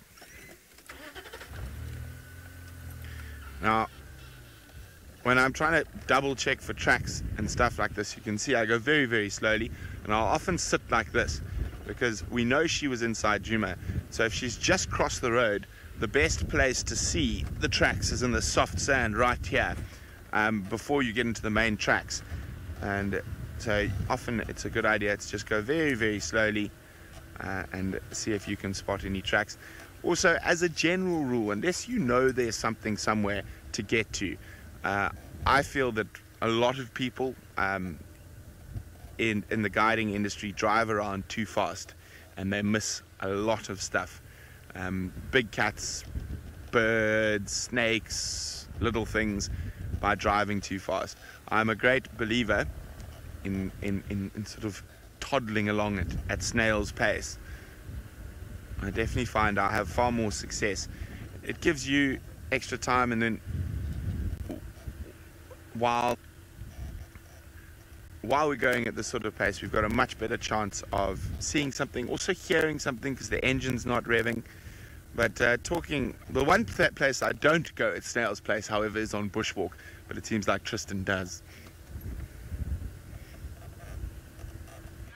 Indeed, we are looking at the little things. It's quite quiet out here at the moment. There's not really many signs to follow up on.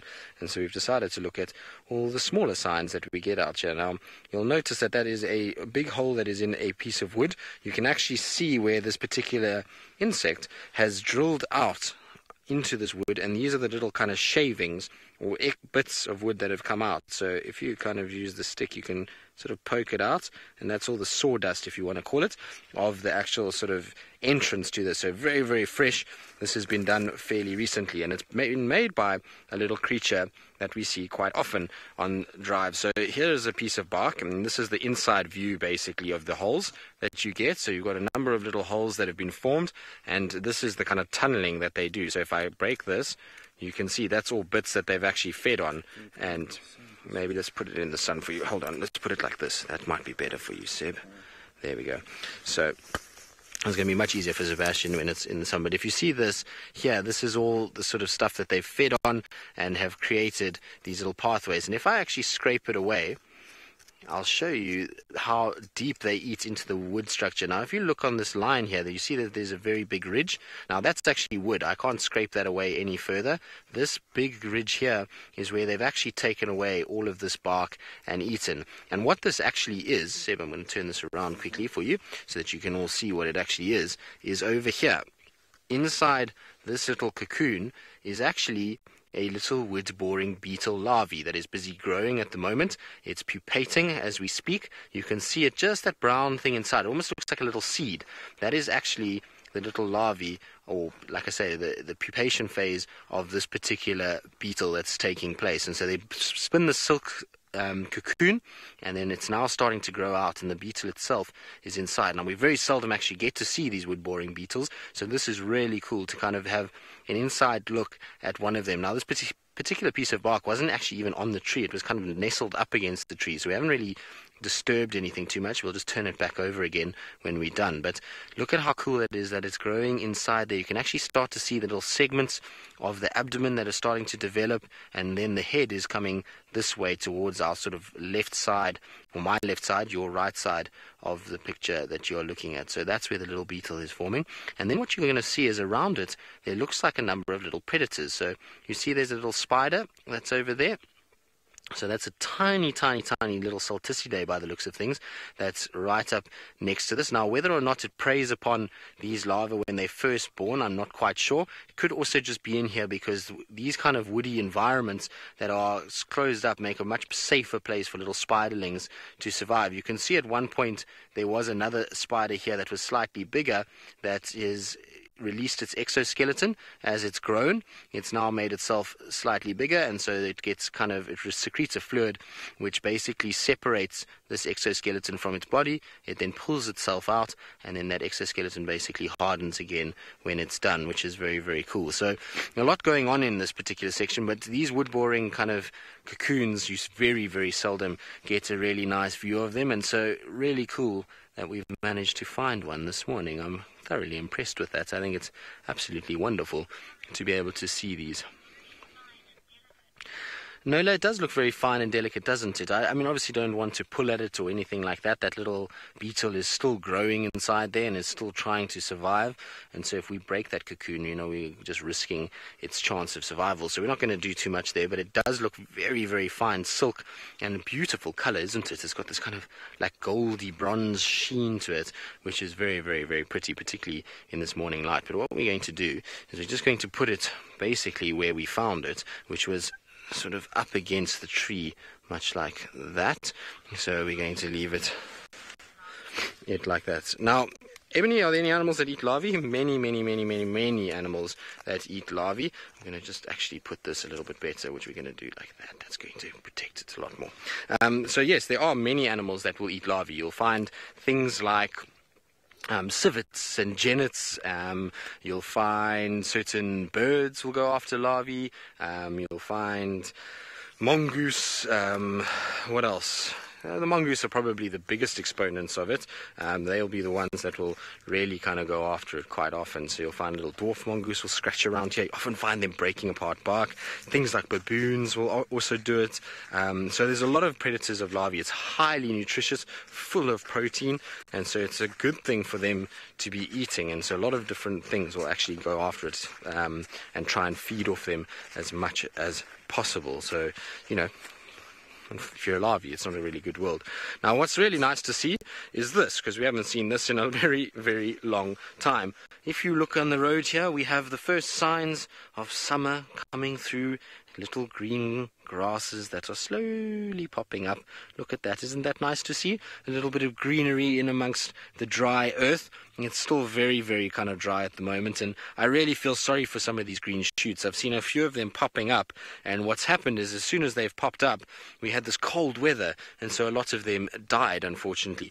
What's also quite interesting is that obviously we've been sitting and we've been talking about how dry it is, and a lot of the grazing animals have really struggled. Now I've got to get my foot out the way so that I can show you this, and so that the sun is on it.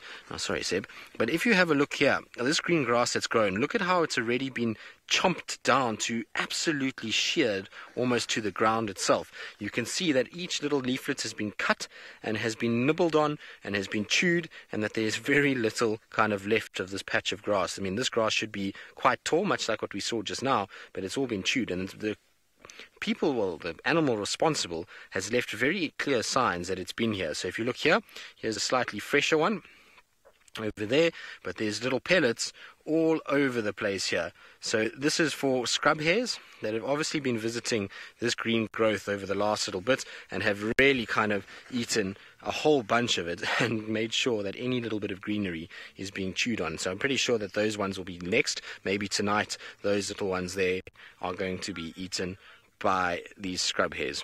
Anyway, we're going to carry on looking for any little neat signs and tracks and things like that. And while we do that, let's send you back across to Hosanna, who I believe has woken up from his slumber. The neat tracks and signs are what it's all about when we get right down to the ground level. They tell us a great deal about what has happened during the night. And for example, we found Hosanna this morning by following the drag mark across the road of the remains of the bushbuck. It was an absolutely massive drag mark, due, I imagine, to the fact that the carcass was quite sort of not disorganized. Well, yes, disorganized, but also sort of disjointed as well. So it was quite a lot more spread out than perhaps a live bushbuck might be. I'm trying to think of how to phrase that nicely, but there is no real way to phrase that nicely. It's been pulled apart by the various predators that had a chance to feed on it. Oh, Hosanna, what are we going to do? If he goes back to sleep, I think I'm going to depart from him and go to the hyena den. I'm really desperate to find out who the mother is of that third cub. Tristan said that Corky would not let it anywhere near her, but that it's about the same age as her cub. What are the top contenders? Ribbon and Heart, probably. Actually, Heart and June are probably the top contenders for the mother of that cub, which is exciting because for me, that will be my very first sort of generational jump, if that makes sense. Because when I started working here, June and Heart were both cubs. So I would really like if that was the case. He spotted something. He spotted some guinea fowl again. You're not going to go and hunt guinea fowl, boy. Or are you? You never know with Hosanna.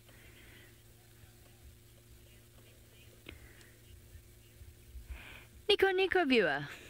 I'm not sure if that's Emma telling me you're a viewer, which I would have assumed so, or if that's actually the full description of your username. Ah, they are a viewer of Niconico, so therefore Niconico viewer.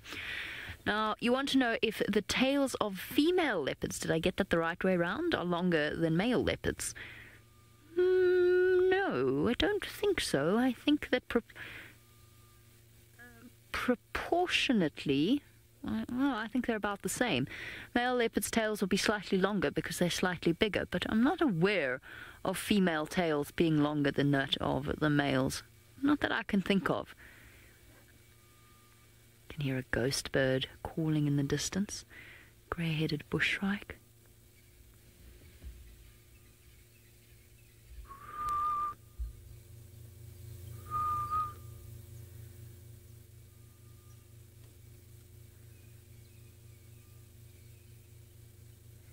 I think he just wants to stay out of the guinea fowl's eye line. Leopards by nature are secretive creatures, so alarm calling guinea fowl or francolin does not really fit with their sort of, I don't know what you'd call it, their general state of being. They don't really like to be seen, although he's not exactly hiding either. He's a young male, which means he might decide to hunt birds.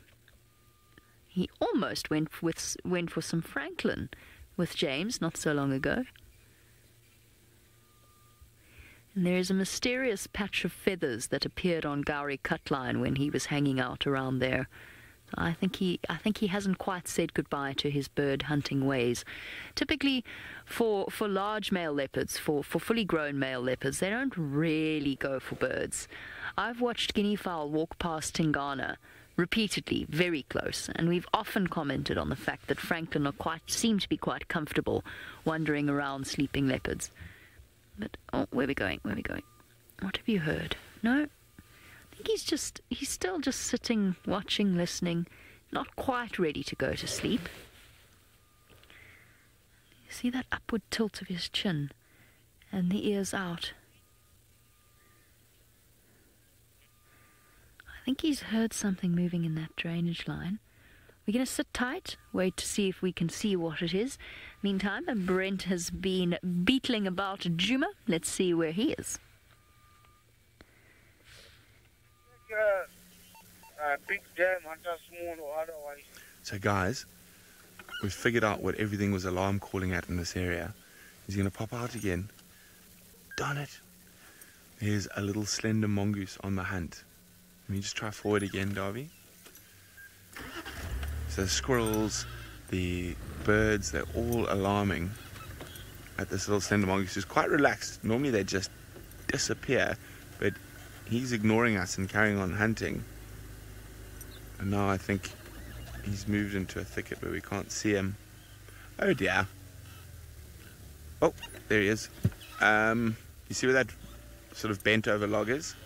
Directly behind that, but I don't know if we're going to get another visual. He went in there. So just beyond that, Darby. So there, yeah, at the base of those bushes is the last place I saw him. Ah. They're so sneaky. So sneaky. I've actually seen them hunting the squirrels through the trees, like at high speed. They are ferocious little predators. We might catch him again coming towards this open patch of land. Teresa says, I love mongoose. We might get lucky and catch him again heading towards that saffron tree. Maybe not. Okay. Unfortunately not. So, unfortunately those ellies, I heard them again, they're down in an area of Torchwood, which is in a valley where we don't have good signals, so I'm not going to go there. I'm going to head now back towards the last position of Tandi and Tlalamba from yesterday. I'm quite certain that they haven't come up across these roads. I've checked them very carefully and very slowly.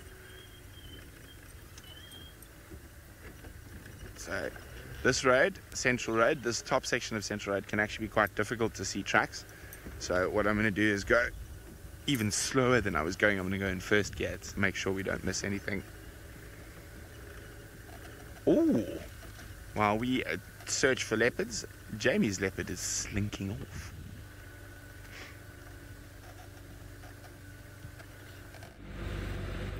I'm not quite sure what Hassan is doing. I can't see if he's stalking around something or if he's actually frightened of something in this drainage line. He got up belly down. You see something? Is there a duiker there? Okay. That makes more sense. Alright, we're just going to position ourselves slowly, slowly. There it is, I see it. Okay, it's walking along in this direction.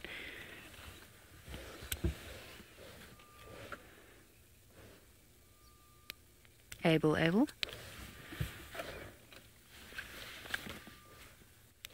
There's a dacre in this drainage that he's after. You can keep coming, those going around.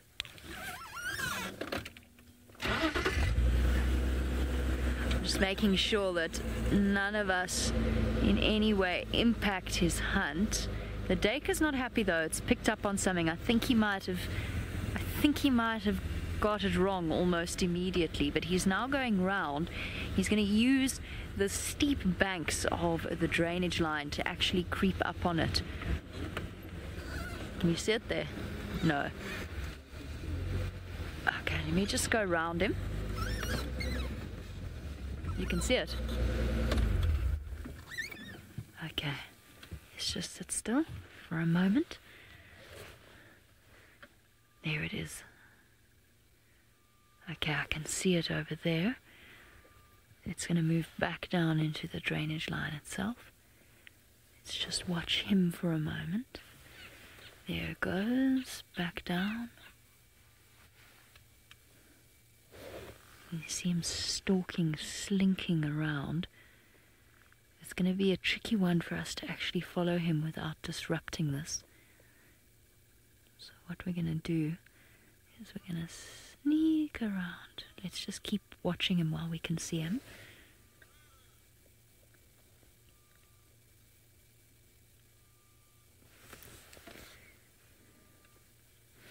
Anisha, you say, I wonder if he will catch it. It remains to be seen. You're looking at probably about a 60% chance that he will fail this, maybe even higher. But Hosana's strike rate, as per... Oh, there are two there. Okay. Let me go around him. So we can be in a better position without disrupting this. I just don't want to... the only thing I don't want to do is to cause the dacre to look at him.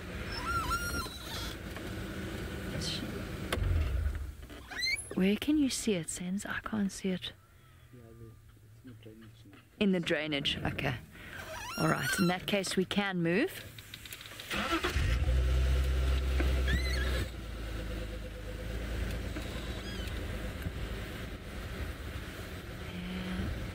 Oh, there's a Nyala in there.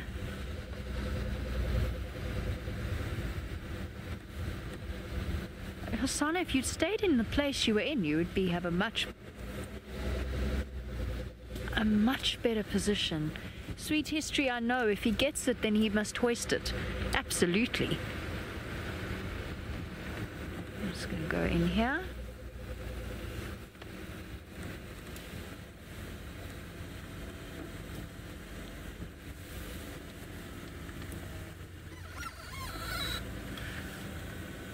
Let's stop here for one moment because he's going to stalk down this way. The Nyala are going to come out into the open.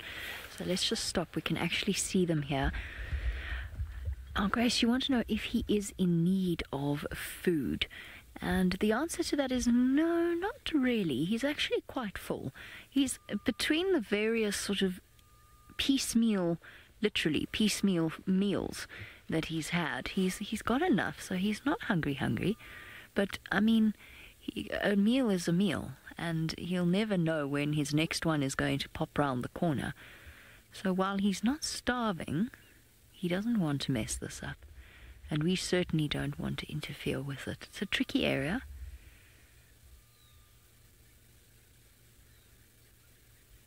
We're just going to sit quietly and wait. We're actually in the best position if they do come up this way. Hosana, if you'd stayed where you were, that Nyala would have walked straight into you. Silly boy. There's a second female that's going to pop out soon, Sens. You can't see her for now. She's behind that dead tree.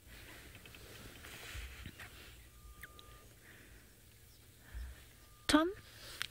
Typically what we say about leopards is they can usually hoist their body weight or just a little bit heavier than their body weight. I reckon that Hosana could hoist a female Nyala quite happily. I don't think he could hoist a fully grown male yet. He's not at that point where he's strong enough to do that. So a female nyala, I think, would probably be the heaviest that he would be capable of lifting up into a tree. So when we talk about hoisting, obviously we're talking about when a leopard takes its kill up into a tree out of reach of hyenas, which is what they will aim to do almost immediately. Now, he's still got lots. I reckon that a lot of members of the Djuma clan are hanging out around here after a busy night. So if he does kill this nyala, he has to do it quickly, quietly, efficiently, and he's got to take it up a tree. Although at this point, at his age and size, he's capable of actually holding off on, or at least holding off one hyena, possibly even two, and stopping them from stealing his kill. This is just a question of patience. I don't know, I said I thought he was trying to duck away from guinea fowl. I've changed my mind. I actually think he heard these animals feeding, and that he's actually been waiting this entire time to engineer a situation just like this. But why did you move, boy? Look at him. He's coming this way now. Belly low. Slowly, slowly. Luckily, he's at the point now where he has got rid of the youthful impatience that he displayed in the beginnings of his hunting forays. Oh, Hosanna! He's got a really difficult set of circumstances here because there's a whole flock of guinea fowl next to the nyala as well. So he's really got a tough time. Sense, I think you can see the nyala now. She's come out into the open. Now of course she's vanishing.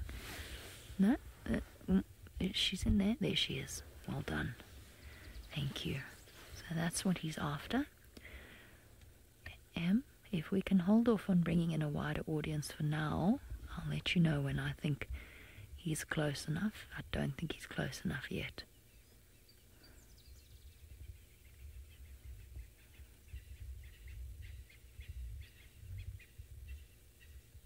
He's gone dead still. He's basically invisible. Unless you know he's there, visible.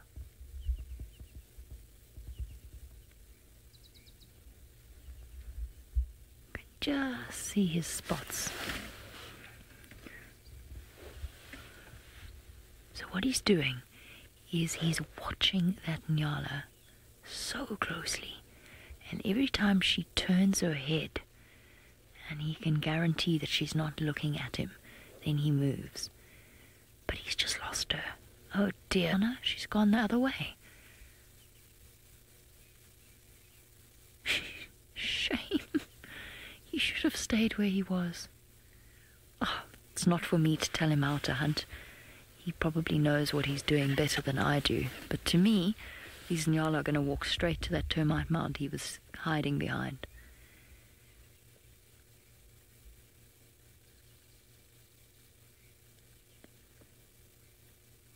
Can't see anything now.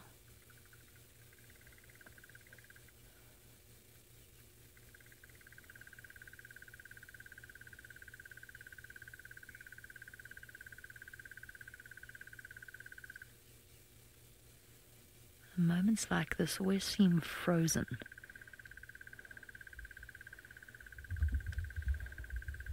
And you just never know which way it's going to go. We're going to sit with Asana. He's quite far away for now, so we're going to patiently watch and wait. Let's go across to Brent with something with feathers.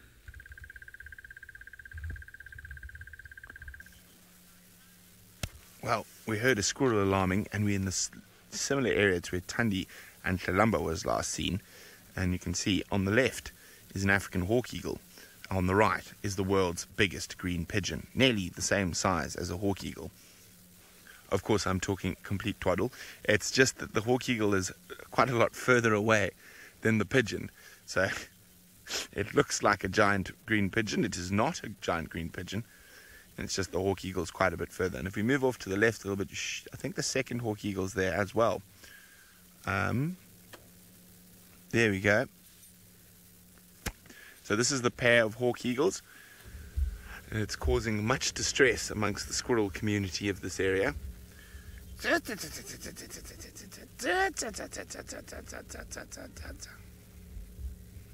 Very unhappy squirrels.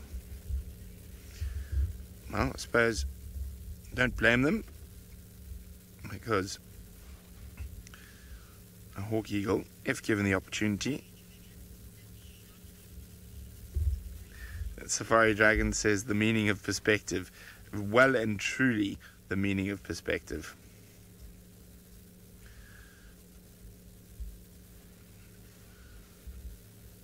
And I could hear some branches breaking, so I think there's some elephants somewhere on the edge of this river system as well. We're going to go have a look. We're just going to go quickly up ahead to where the last exact position of Thandi and Kalamba was. And if we get no tracks there, it sounds like these eddies are right in these quarry thickets. Actually, I think it's only one from what I can hear. So, actually, let me just check here quickly, because Thandi likes this game path. And she didn't go down it last night.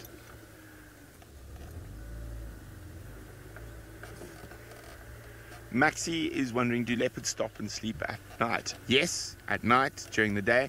Like most of the big cats, they do spend a lot of time sleeping. Not as much as lions, quite, but probably a good 15, 16 hours a day often. Leopards will be snoozing. What's that? It's an impala in the distance.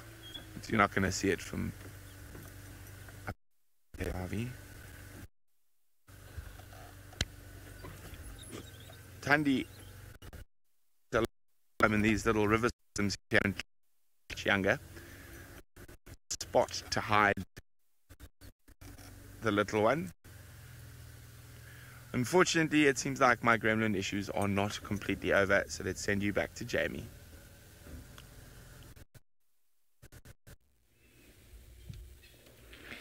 Dear, oh dear, poor Brent. This morning is just not his morning.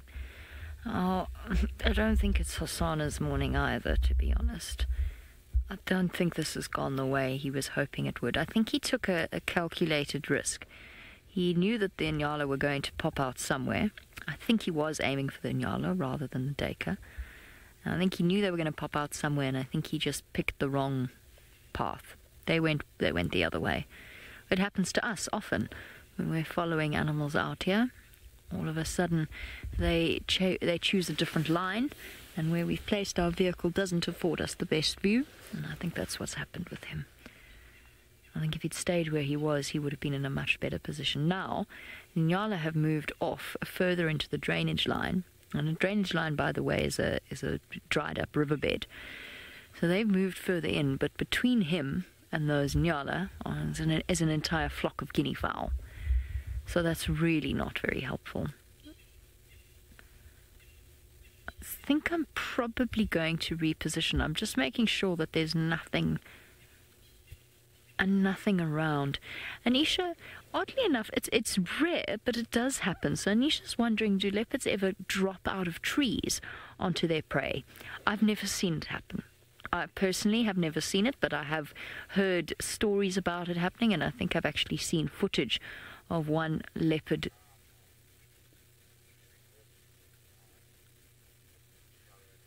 Okay. Brenty is just letting us know that he's got tracks of Thandi and Tlalamba.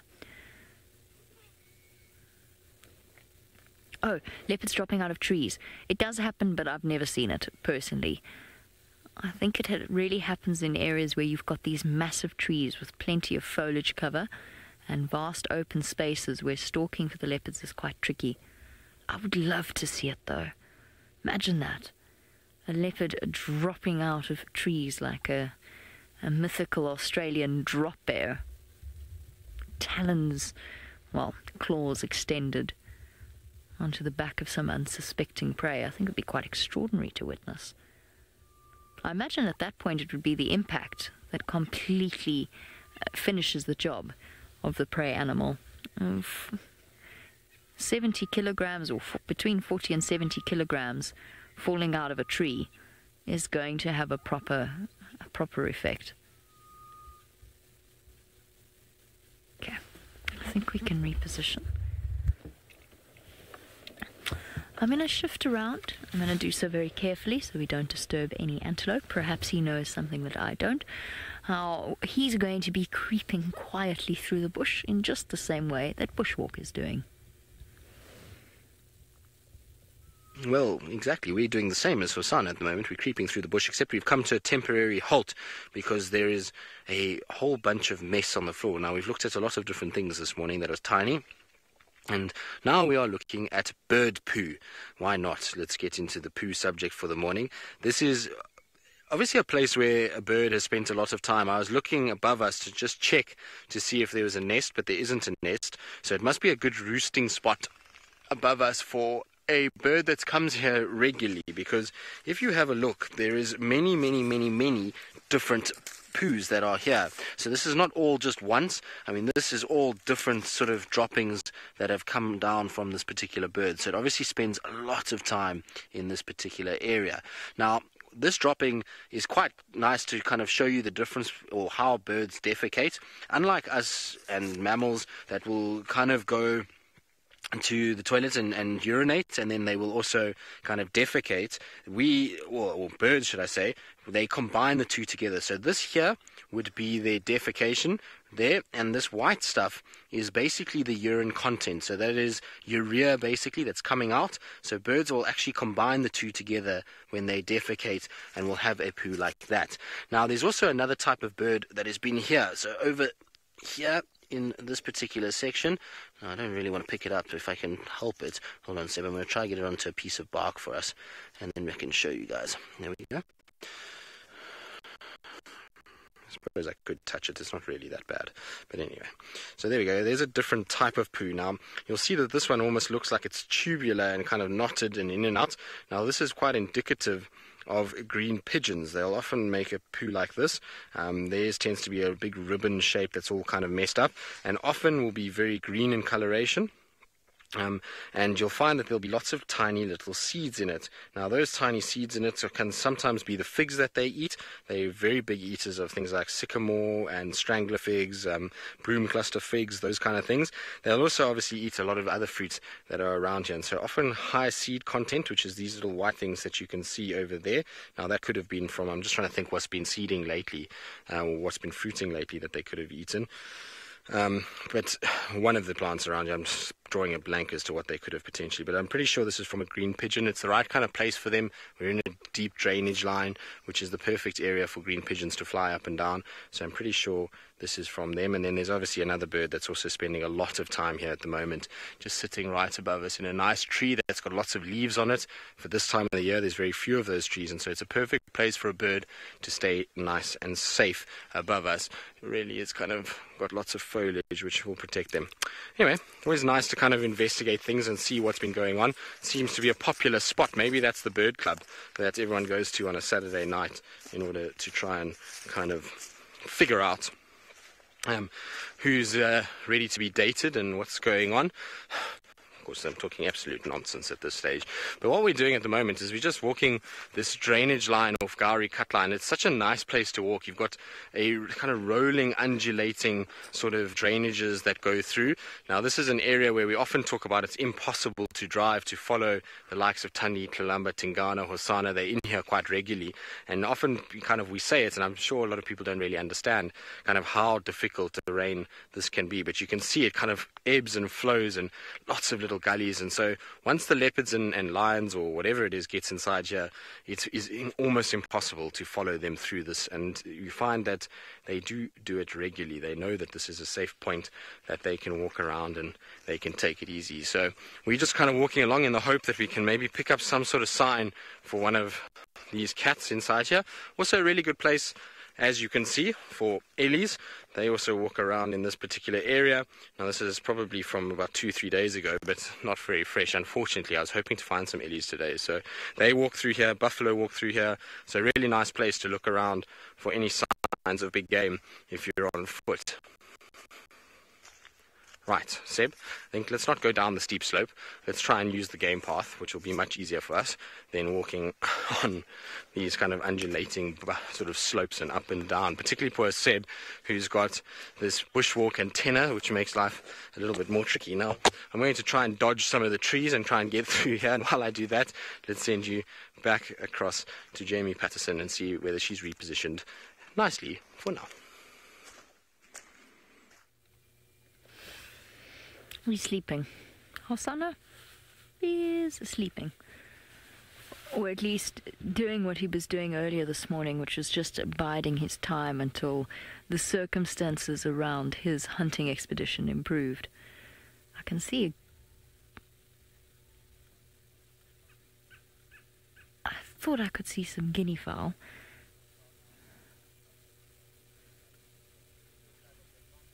I think the Nyala have really walked straight back to his termite mound. Shame. Shame, boy. So now he's just going to sleep. Oh, by the way, shame is a very South African thing. We say shame when we wish to express our condolences when something has happened. So it's not that we're wishing shame upon him for embarrassing himself or anything like that. Okay. Proper snooze time. Now that the Nyala have moved away, I'm seriously thinking about going to the den. I think it's too late, but the sheer frustration of not knowing exactly what's happening there is it's a difficult one to try and juggle between Hosanna and the den. I don't think he's going to hunt successfully now. So I think that's probably what we're going to do. We're going to bid Hosanna a fond farewell, and then we're going to carry on towards the den. I'm hoping it's not too late. We'll sit with him for just a few minutes longer, just in case the Nyala come wandering out. I don't think they're going to. Can you see something there?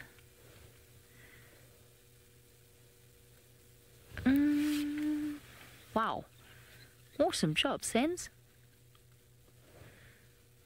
Very far away. You would have a long way to go to stalk them. Where's that? That's the marula tree down there. Yeah, they've walked almost back to his termite mound. Whoopsie. Been watching a bird party come through. Unfortunately, they all seem to have fluttered off now. But I think that might also have been what he was waiting for, is for the bird feeding party to pass. What's very common is for birds of different species to forage together, to move together as they feed. Makes total sense, of course. It's worth balancing out the competition with the fact that there are more eyes at work looking for predators. So bird feeding parties are very common. Different species will come through. We've had starlings, go-away birds, bushshrikes. Now, all of those birds will alarm call at a leopard. So it makes sense that he didn't move when the Nyala was sort of at its closest. He couldn't. He was either going to get spotted by the guinea fowl or he was going to get spotted by the go-away birds. And although animals don't necessarily speak each other's language, they certainly know how to interpret alarm calls and body language. Oh, Sens, they're in the bush directly opposite him. In the tree at the back there. There in that tree. They're hopping around in there. We can hear the ghost bird calling. Oh. That's not it. Oh, no, it is it. Awesome, look. Listen. Oh, don't stop calling. Awesome, well done, Sensor. Epic job. Grey-headed bushshrike. Oh, it's sitting out in the open. That's so cool.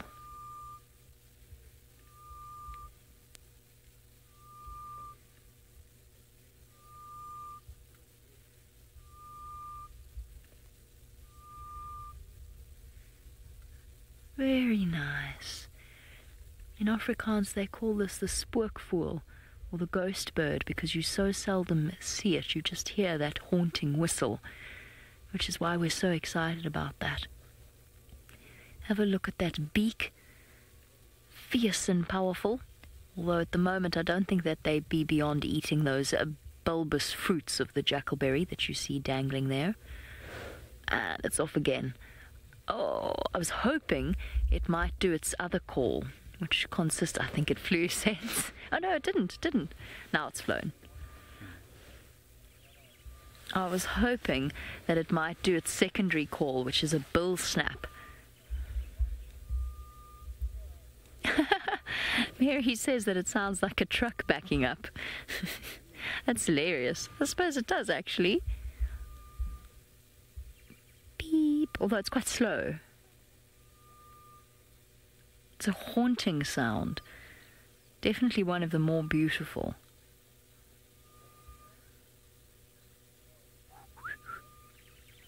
Lots of birdies still. I don't think Hassan is going to have any luck here at all, because that jackalberry is in full fruit, which means that the bird party is not going to depart from here with great haste. They're going to hang around there. There's been so little food around that a fruiting jackalberry is an absolute, it's a present. It is a gift from nature after the long, hard, dry season. And jackalberry is, of course, one of the first trees to fruit. So, mister, I think we're going to leave you now. Okay. Been threatening to do so all morning, but I haven't been able to tear myself away. Okay. We're going to move out, leave Hosanna to his daily nap, or his morning nap. Let's go across to Brent, who's managed to find some signal once again.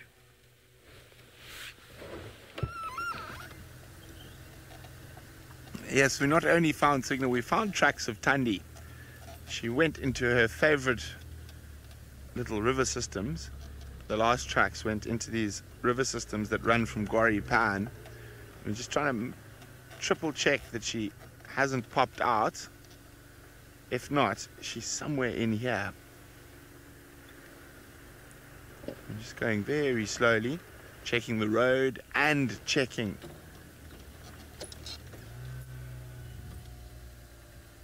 in the drainage system. That is a log, not a leopard belly.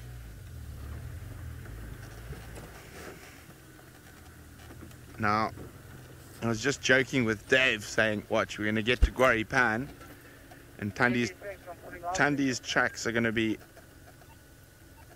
on top of ours. That would be a bit of a slap in the face.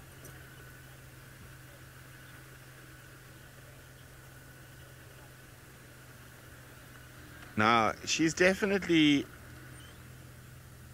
the hardest of our cats to track. So even though Tingana isn't too fond of being found on foot, what was that? We do find him quite regularly, and also he's quite regular in his routines where he walks, and he also vocalizes a lot, which makes him quite easy. Hasana is a house cat. He's very easy to track. He doesn't bolt away from you on foot or sneak or hide. However, Madam Thandi doesn't of her, and all she does is just hide in the bush next to you, not running, not moving. That's why it's always quite fun when you find Thandi by tracking. It means you can sort of pat yourself on the back. Job well done. I've got a feeling she hasn't come out, as I would have seen tracks along here. Now, Gwari Pan Road can be quite a difficult road, as it goes through different substrates. So you've got some nice sandy bits, but then you've got this very hard quartzite soils here, which you have to really keep an eye on. So far, there's hyena, impala, banded mongoose, dwarf mongoose, elephant, everything except a leopard. Kathy says Thandi makes it in challenge. Indeed she does, Kathy. Okay, now we're coming up to Gwari Pan, where we checked this morning. There were no tracks there, so if we find any tracks there now, they're on top of our vehicle tracks, so it could be quite interesting. But my gut tells me, and I trust my gut when I'm in the bush quite a lot. It's served me well over the many years I've been living out here, is that she's down at the junction of these couple of drainage systems. And if she's not there, she's possibly left Tlalamba there. It is a favorite spot of hers to leave cubs. Janitor tracks. We've got all the tracks. White-tailed mongoose. All the tracks. Except leopard tracks. Hello, Tony Two Toes. Tony Two Toes would like to know if I've seen any wild dogs since I've been back. Alas, Tony, I haven't. They've been away, hiding from me. Now, it's not uncommon at this time of the year. They do cover massive distances as the pups become mobile. And so here are our vehicle tracks. Thandi has at least not snuck out on top of our tracks.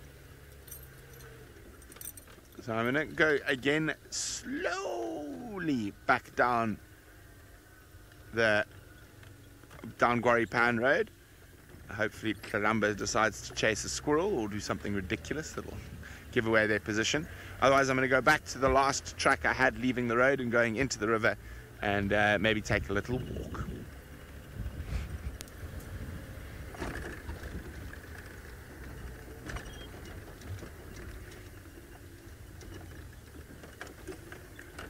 Okay, so while Dave and I scour the eastern sectors for Thandi and Tlalamba, let's send you back to Tristan to see where he's off to next. Well, Brent, we are not, I suppose we're a bit further from where you are, but we're off the Gowrie Cut Line drainage and just meandering about. And we're actually looking at a knobthorn that has got all kinds of interesting things on it. Often you see these trees and you think to yourself, well, there's not much happening on them, but actually we have all kinds of growths that are on this tree. So the first one that we see are these dark kind of fungal growths that are there. And the reason why they're there is that they are basically digesting the sacrificial limb of this particular, or the broken limbs of this particular knobthorn. Now you see that there is a branch that kind of goes off. Now often with trees is that the lower down branches battle to get sunlight and they'll actually start to die off and then break and fall. But obviously it's still part of the tree and there's this kind of dead component, and so something needs to be able to process that. And so you get these fungal growths that will actually basically feed off that decaying wood, and they will process and get rid of that sacrificial limb that is on the particular plant that they're growing on. So very, very cool to kind of see them. You don't actually see them all that often when there's a lot of foliage on, because it's tricky to see them, but now in winter is always a good time to look for them. So those are basically, that's what they're doing, is they are just helping to break down that tree. Now we've got a few other little growths that are on this particular tree. Right above us is what looks like a sort of covered ball of the tree itself. Now that often is referred to as a wood rose, and so what's probably happened in all likelihood there is that one of the barbet species, generally are responsible for this, that go and feed off mistletoe, have come along and then wiped their beak on this particular branch. Then what happens is the mistletoe seed sticks to that and starts to try to grow on these trees, and what happens is the tree's response, much like us being hurt or hit, we get a swelling that occurs, and so this tree is going to send a growth response to that area, and they try and encapsulate that mistletoe so that that parasitic plant is not actually able to germinate and be able to then grow on the tree itself. So you get these what are called wood roses that grow over it. Now that particular one looks like it's covered in a bit of lichen as well. So all kinds of things that are growing on a tree that looks seemingly dead, there's actually life thriving all over it, which is pretty cool. You know, we often think about these trees as not having any life in the winter months, but actually there's a whole bunch of things that is busy happening on that particular tree, and really, really cool to kind of sometimes just stop and take it in and have a look at all that's going on around us. Now, we're still on this big game path. Now, this big game path is a great place to come and check for any sign of leopard, and we were talking about it just now. This is an area where we've had lately Tingana and then unknown female mating. We've had Osana, Tingana, Thandi, Tlalamba. So it's really a good place just to kind of scratch around and just check. You never know. Sometimes Thandi, even though she's gone east, she might have come and turned back around and kind of moved off into this area. Now, we do have something that's very close to us that we can't show you guys that is going to flatten us if we don't get out of here. So Seb, we need to move on a little bit quickly and get out of the way so that we don't get ourselves squashed, which is a good thing. Right, now while we try and avoid this, let's send you back across to Jamie Patterson and see where she is in relation to the den. Nice thing about being on Djuma, as opposed to the Mara, is that it's not like going from the Owino Pride to North Clan's Den, or from the Sausage Tree Pride to the to the North Clan Den. It's quick. We're nearly there. So I've left Hasana. He was snoozing away quite happily. And I watched the Nyala and the Dacre walk right past that termite mound. Oh, not his day.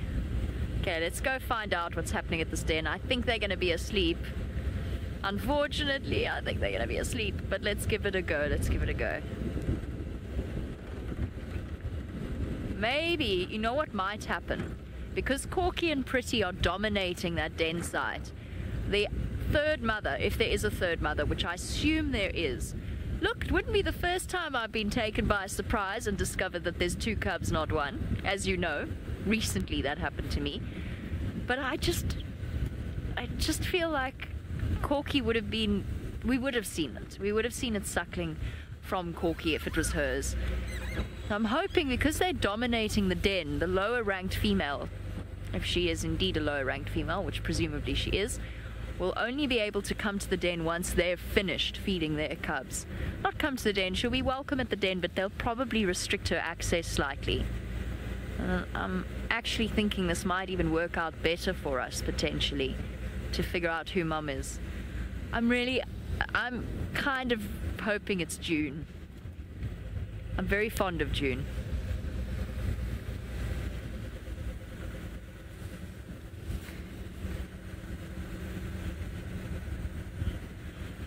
Oh, James Richard, that's a big den. I reckon that den could house easily another 5 cubs, potentially, quite happily altogether. We've seen with hyenas that they're not afraid of all sharing a den. Sometimes what happens is very low ranked females, oh, my chair just moved backwards, with the sheer force of my leg on the clutch. I reckon that it could hold quite a few more. Low ranked females sometimes den separately from the high ranked females. It's got that very quiet feel already. Could be suckling round the back.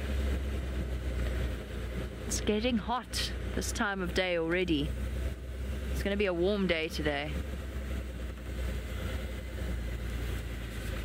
I took the trainees here, obviously, as you can imagine. I took our trainees here not so long ago, and it was Pat and Lauren's very first experience of elephants, and all standing around the den.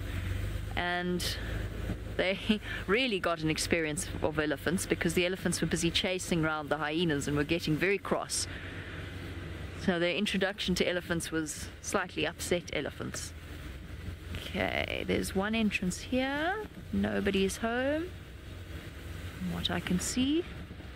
This is the entrance that Pretty's been using.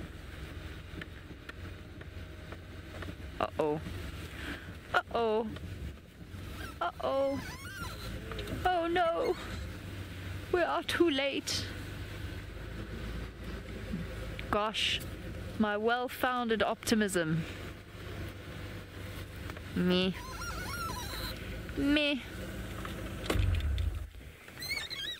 Empty den. Not a peep. Little cubs all tucked up safely in that hole, sleeping the rest of the day away, waiting for Mum to come back tonight to feed them. Oh, I could weep.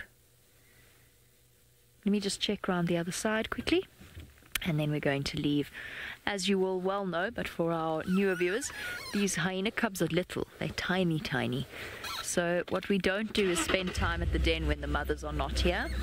It causes them quite a bit of disruption. Actually, honestly, if I were to give a sort of professional guess, I would say that we have less of an impact now when they're small and they're too afraid to come out of the den than we do if we were to stay without the mothers when the cubs are a bit older. Because when the cubs are a bit older, they're curious and they do actually wake up and they come out into the open, which isn't safe for them when the mothers are not around. They're not as alert, not as aware.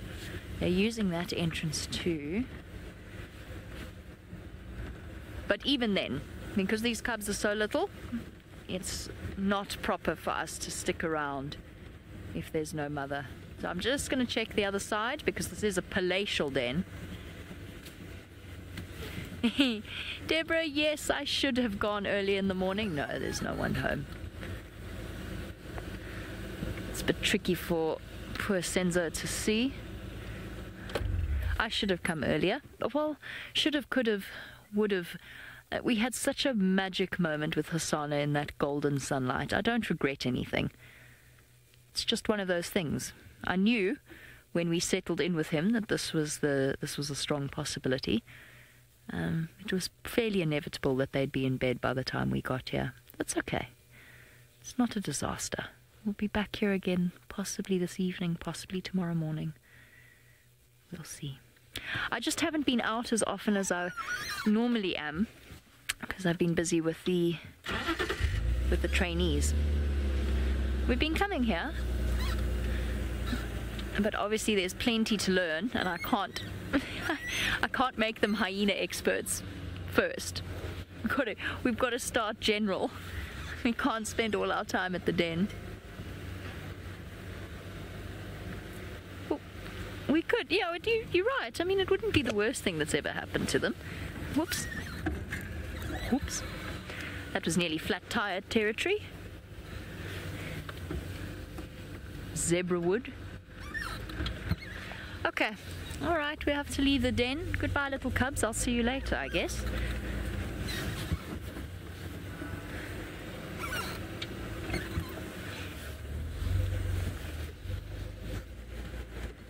Oh, we're not going to make it. One more reverse.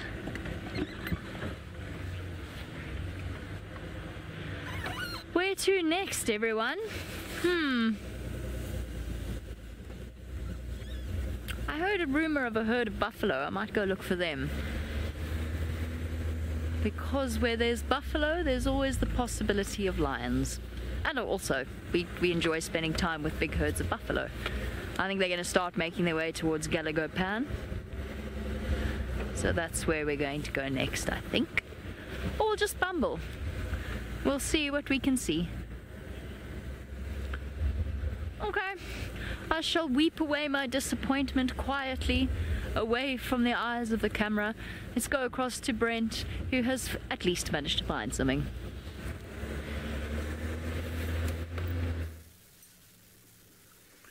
Yeah, so we're back in the area where the last tracks of Thandi disappear, but we heard the elephants and saw the hawk eagles, and as I said, I was hoping that the eddies would move out of those guarri thickets, and they have. So lovely little herd. I can see 1, 2, 3, 4, 5. Look at it. If you go to the right, Davy, see where's that very there. Just look there. You should see a tail swinging there. Look at that. So I'm not sure exactly how many yet, because some of them are still in those very thick areas.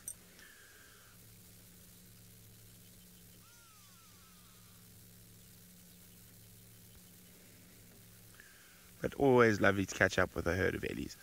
Now, I'm going to give them the chance to move out of the thickets. I'm not going to drive up towards them. There's no need.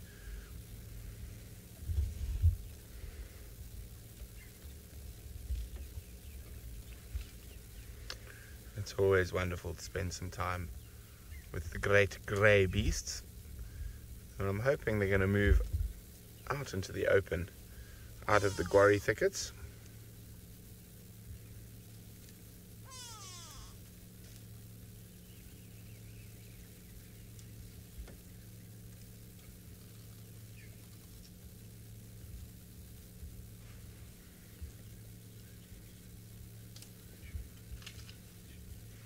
Annette is wondering how thick are ellie hides. So the thick skin is probably close on 7 or 8 centimeters, and then there's a subcutaneous fat layer, but very, very thick.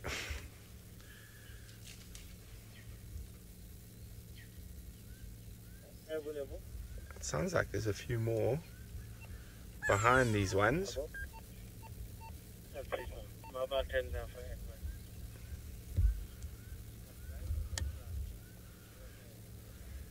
Now I'm going to wait for the ellies to move out into the open, then we'll get a bit closer. While we do that, Tristan is starting to look at the insects.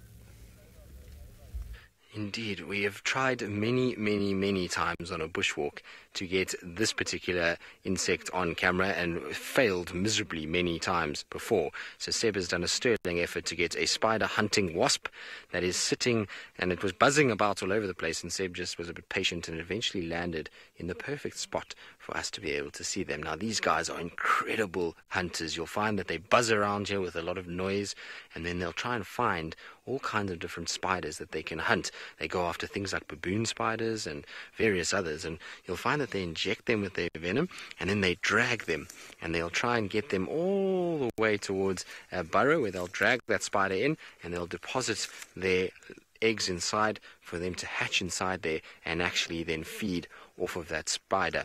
Now, interesting with them is that a lot of the time when they actually inject this venom, it doesn't actually kill the spider. So all it does is it incapacitates the spider or paralyzes that spider, and that poor spider sits there alive, trapped in its own body basically. And the reason why is that if it killed it, obviously the spider would start to decompose, and it would kind of lose the nutrient value that the spider is looking for. And so if it injects its eggs while it's still alive, when those eggs hatch, they're going to consume a very fresh animal rather than one that is dead and decomposing. So it's a very clever thing that they do, albeit a little on the macabre side. So you'll find that these guys are really epic, and it amazes me the size of a spider that these guys can go after. They'll sometimes go after really big baboon spiders that almost look double the size of the wasp itself. And you'll find that wasp will dart in and try and envenomate that spider and then move off and try and drag it, and the strength that they show to drag it. You say it's like a starling of insects. It is indeed, isn't it? It's got that beautiful iridescent metallic sort of coloration to it. Absolutely beautiful and big and powerful. You can see, look now, it might fly off. Let's see. It's just turned to face us, Seb. It's saying, this is my better side. Get this side, rather. It's very, very cool, though. Seb's, like I say, has done a sterling effort to see this one. Now, you can see the wings are twitching a little bit. Wouldn't be surprised it takes off fairly soon. Most of the insects at this time of the day, there it goes.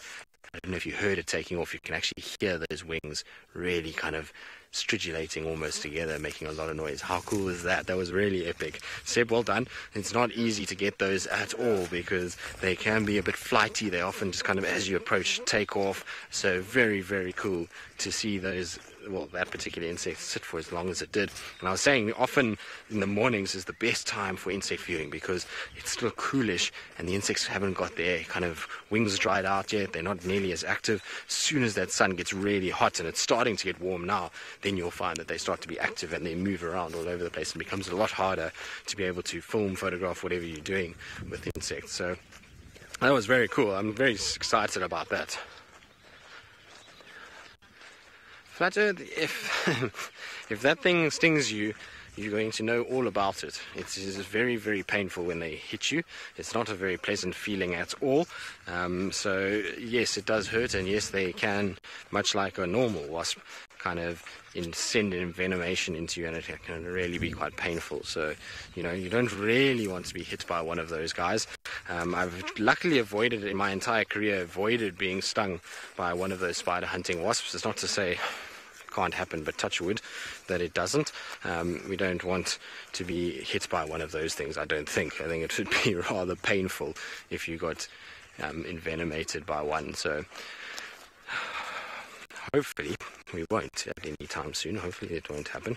Seb, would you want to be hit by one of those things? Thank you. Seb says no, thank you. They're big. They're much bigger than people think. I mean, that insect is about the length of my middle finger, so it's a big thing like this, and it really can be quite daunting to sort of look at and to even hear it flying around you. You just got this bzzz that kind of comes past you. It's a little bit hectic. It almost sounds like a helicopter is coming your way. Exactly, it is the stuff of nightmares, Emma. It's not ideal at all. Now, we're going to try and kind of see a log here that Herbie has called me to. What's at the log? I don't know. It's going to be like a mystery to decode what Herbie has actually left us here. Let's go and see. What have we got? Oh, it's a crime scene. Look at this, Seb. There is a little scrub hare tail, I think. There we go. Look at that. That's a little tail for a scrub hare. I'm afraid that has been... Yes. You say that I'm dark, Emma, but saying that somebody tried to make a keyring is much, much darker than that. But that is a little scrub hare kind of tail that's been pulled off, and there's a little bit of fur there. Now, it could be one of two things, this. It doesn't look compact enough to be an owl pellet. We are sitting under a massive big jackalberry, and so possible that, you do get kind of owl pellets that would fall from trees like this, but it doesn't look like that. Owl pellets generally are much more compacted, and everything stays together. Also, you wouldn't find the tail like that. I reckon that this could be something like a genet or a civet or one of those that's managed to grab this and be able to kind of eat it and has pulled the tail off and regurgitated a bit of the fur or pulled the fur off, and it's kind of stayed here. But maybe one of those, I would imagine. It must have been a very small scrub hare, this particular one. It's not very big at all, but unfortunate that it's met a sticky end, isn't it? I wonder... Yes, very light though. It is very light indeed, but you can see there's that little white tip that it shows when it's trying to kind of indicate to the adult, and then that more sort of camouflage coloration. You can imagine without the white, obviously the white would be tucked in, but if you imagine that kind of sandwiched in amongst the grass, how much more that blends in and camouflages as opposed to that. You see how that's such a clear signal for the rest of the scrub hares or mom or whoever else is around, whereas that kind of tucked in like that makes it a lot harder to see. So you'll find that that's kind of how that tail works. But always sad to see when a little bunny gets killed. But it is life. It is the way things go. Right, we're going to move off. We're going to carry on. We're going to move away from death and destruction. And while we do that, let's send you across to Brent Leo Smith, who's got, well, not something that kills other animals, but certainly can cause a bit of destruction when they want to. Well, they haven't quite made their way out of the thickets yet, but they're on the edge. Now very, very relaxed. It's starting to heat up. They might head towards either Buffelshoek Hook or even possibly the dam cam, so be worth keeping an eye on the dam cam during the day. Hello. Now at this time of the year they've got to feed for the majority of their day. They sleep very, very little. Do the elephants. And even the sleep they do catch is for very, very short times. It's feeding that massive frame. Also the fact that with their digestive system, they don't actually digest much of what... Oh, look at this skink hunting. This little striped skink. To the right. To the... There. Hello, little striped skink. I just saw him chase a bug. Looks like he's focusing in on the bug because he missed. Quite adept little hunters, the skinks. Of course, now that it's warming up, he's going to be a bit more active. And I think what? Oh, There's some... trying to see if I can see what he's trying to stalk.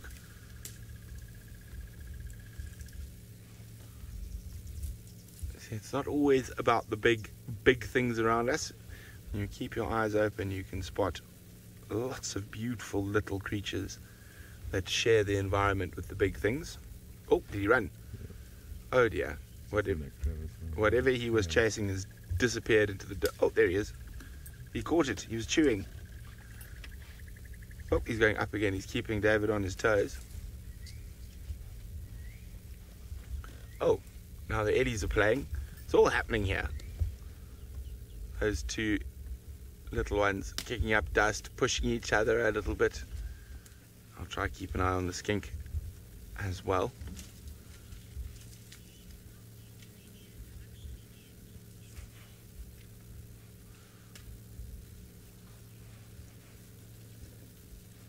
MNG's asking how big can their ears actually get. On a big elephant bull they can be meter and a half, sometimes even a bit bigger. But on a big ellie bull it can hold just under 2 gallons of blood. So on a small one probably a bit less, so 8 litres. 9 litres is 2 gallons. Oh, there we go. Oof, oof, feisty. Bump your cousin out of the way there. Those 2 sub-adults there, sort of pushing each other for... What are they feeding on? Looks like a little grivia, a little raisin bush. Quite a lot of feeding on grivias at the moment. And even though they don't have many leaves, or they've still got quite a lot of nutrients in it, so breaking off the bark, and a lot of those plants will be getting ready for summer, so there might be more nutrients in those grivias, or in the fruit producing plants like a grivia that needs to produce a lot more sugars and stuff to produce their fruit. So maybe the elephants are taking advantage of that.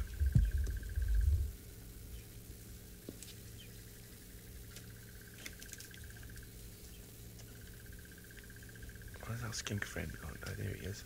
He's still on the hunt. You see him, Dave? He's now there. Is he too low for you? No, there he is.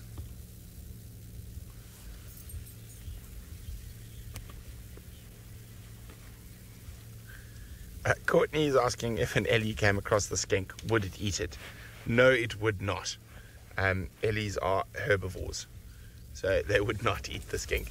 They're going to eat trees, more bark, leaves, roots, fruits, grass. No skinks. Let's try see if I can maneuver to see that this one's up ahead.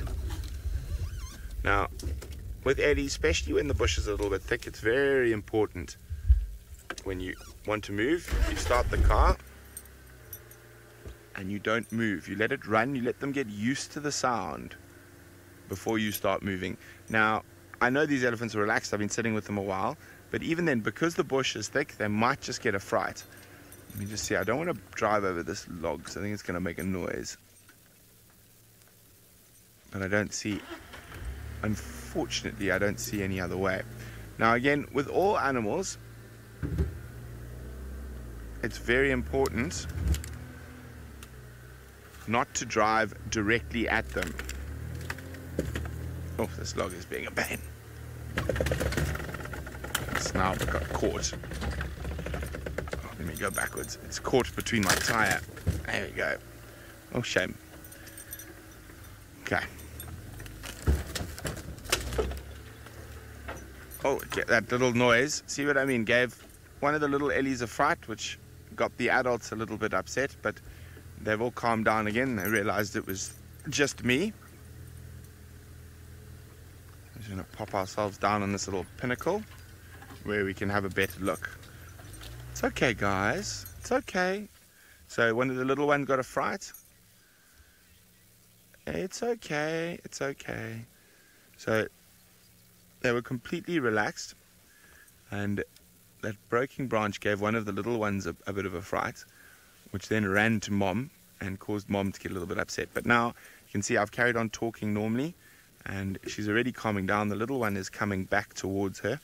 You can't really see it though, unfortunately it's behind the guarri bush. It's okay, guys, sorry about that.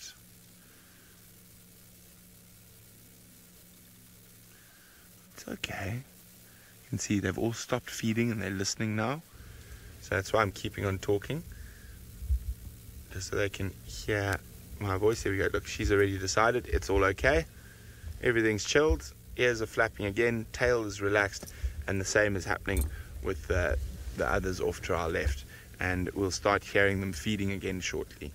So that little one just got a little bit of a fright, ran towards Mom, and caused a bit of panic. But now everything is calm again.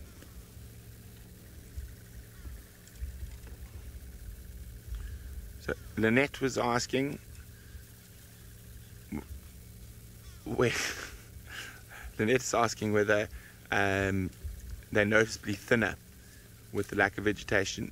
No, not this year, Lauren. I haven't noticed that they are particularly more thin than they would be under any other dry season year. If we don't get rain sort of by December, then we'll start noticing. I'm just going to keep quiet for a second. You can hear us. See, they've all relaxed. You can hear them start feeding again.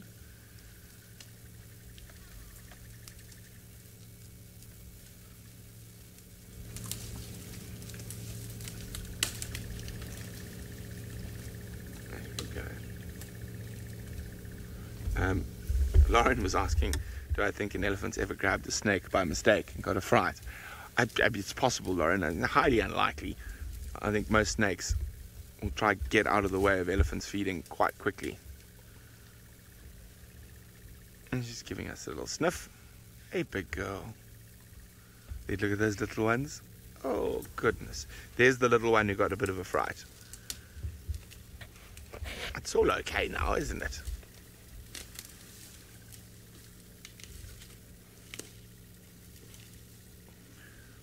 I do love spending time with elephants. Incredible creatures. And such an important piece of the environment.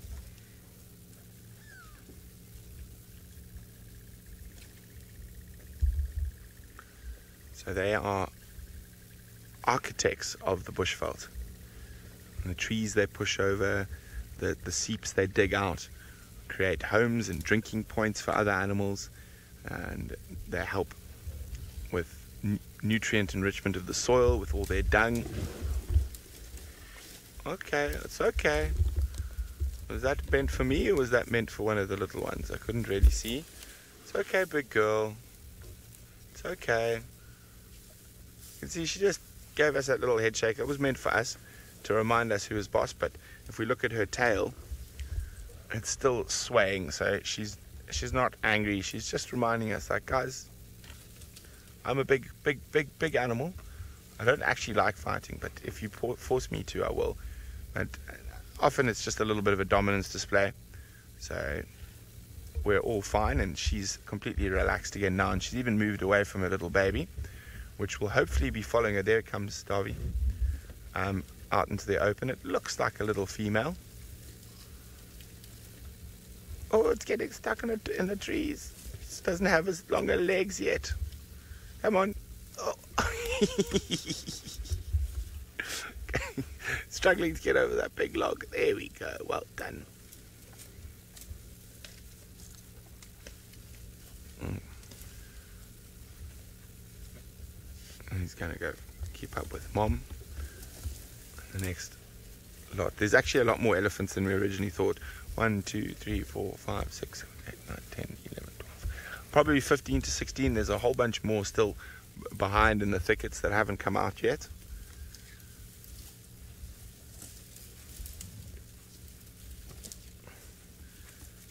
And feeding off guarri there, spikethorn. James is wondering, where is Fang? I haven't seen Fang since I've been back, but she does roam over a massive area. So it's only a matter of time before she will make another appearance. Hey, little trouble. You caused so much panic earlier, being such a silly little thing. giving us a sniff at the moment.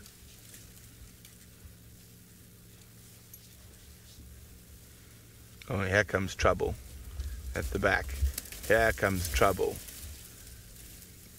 2 little boys around 10, 11 years old.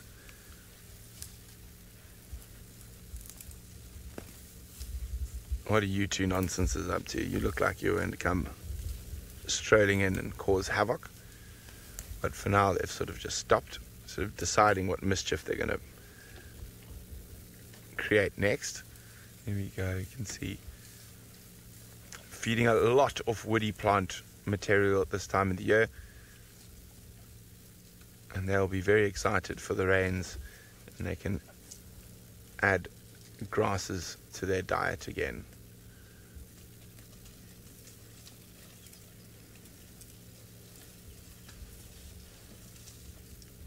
Rafi is wondering, do elephants sweat? No, they don't. I've never seen them sweat. That's why when you're doing captures and moving them, it's very important to keep them cool. I've been lucky enough to be involved in quite a few different elephant captures, and what we do is you constantly keep their ears wet, and that keeps their body temperature cool, because overheating is not a big problem for elephants. They're designed to be able to deal with the heat, but when you are darting them and sedating them and moving them, you do need to make sure that they are kept nice and cool.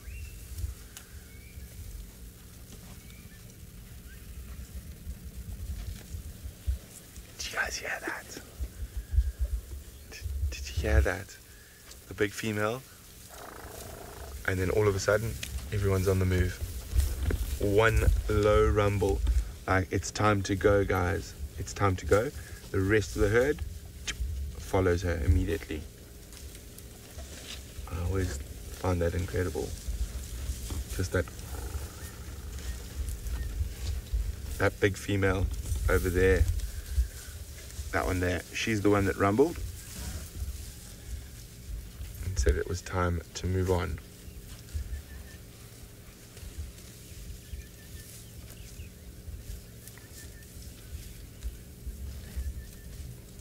Well, speaking of time to move on, we're going to have to reposition to keep up with them. Brian says, do I think Ellies would eat sugarcane? Most definitely. In certain parts, they actually have been known to be a bit of a pest raiding sugarcane plantations. They love sugarcane. Okay, we're just going to get down onto the next road where they are.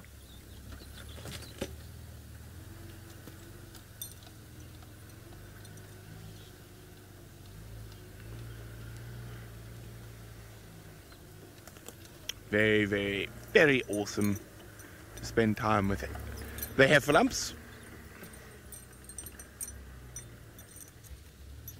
Ah, well, it seems like Jamie and Tristan have discovered each other.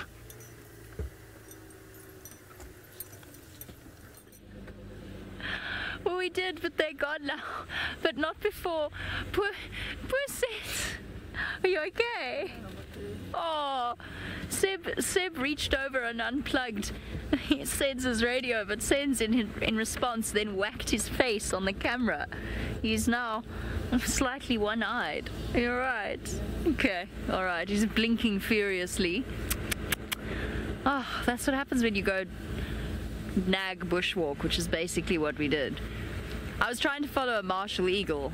The martial eagle wasn't having any of it, so I've gone completely the opposite direction to where I wanted to go. I chased this martial eagle for a while, and it just I had a view of it, and then I made a mistake, and I tried to get a little bit closer, and that was it. It just kept soaring away from us. So I've been chasing martial eagles, and then encountered bushwalk team, who then injured my cameraman. He's looking very miserable in the back now. What a terrible end to the day. I'll have to go fetch him an ice pack of frozen peas. Shame. I think Seb quite felt very bad as well. Yeah, no, the dangers of we work in a dangerous environment, everyone. There's big scary animals out here, of nameless description who might squash you. But generally it's the camera pedestal that causes the most injuries. It is actually our biggest danger. I mean, the animals out here, the chances of us being injured by an animal are so slim, touch wood, but they are so slim. But really the things that will hurt us are the vehicles. If we get something wrong, or you jack up the car changing a tire and you don't properly hold it in place, or apparently knocking your own face on the and knocking your knees. Yes, for the cameraman, knocking their knees on the camera pedestal is also quite a big danger. And once, I still vividly remember it, I still get shivers thinking about it. We put our... Oh, apparently everybody's laughing at you, Senzo. That's not very nice. The worst injury I've had from Wild Earth, I mean, James nearly died by bungee cord. He nearly lost an eye. But my worst injury was we were putting the roof on, and the roof we've got metal poles, and then there's slots that they slot into, and you have to get it exactly right, otherwise they get jammed. So you have to get all 4 in at the same time. And it involves 4 people, 1 at each pole, pulling downwards. And we were doing that, and the back poles have a metal casing that allows the poles to slide in. We were doing that, and as everybody pulled down, it took a piece of the pad of my hand in with it and was stuck, and then the roof jammed. So I just had this piece of skin smushed between the roof pole and the casing, and we had to then yank the roof. Couldn't get the roof back out. Oof. Still get shivers thinking about it. It wasn't even that serious of an injury. It was just the thought of that muscle, that pad of your thumb getting squished. Ugh. Oof. Oh, that was not a good drive, if I remember correctly. I did not go out in a good mood. I mean, whoa, you know, dangerous job we do.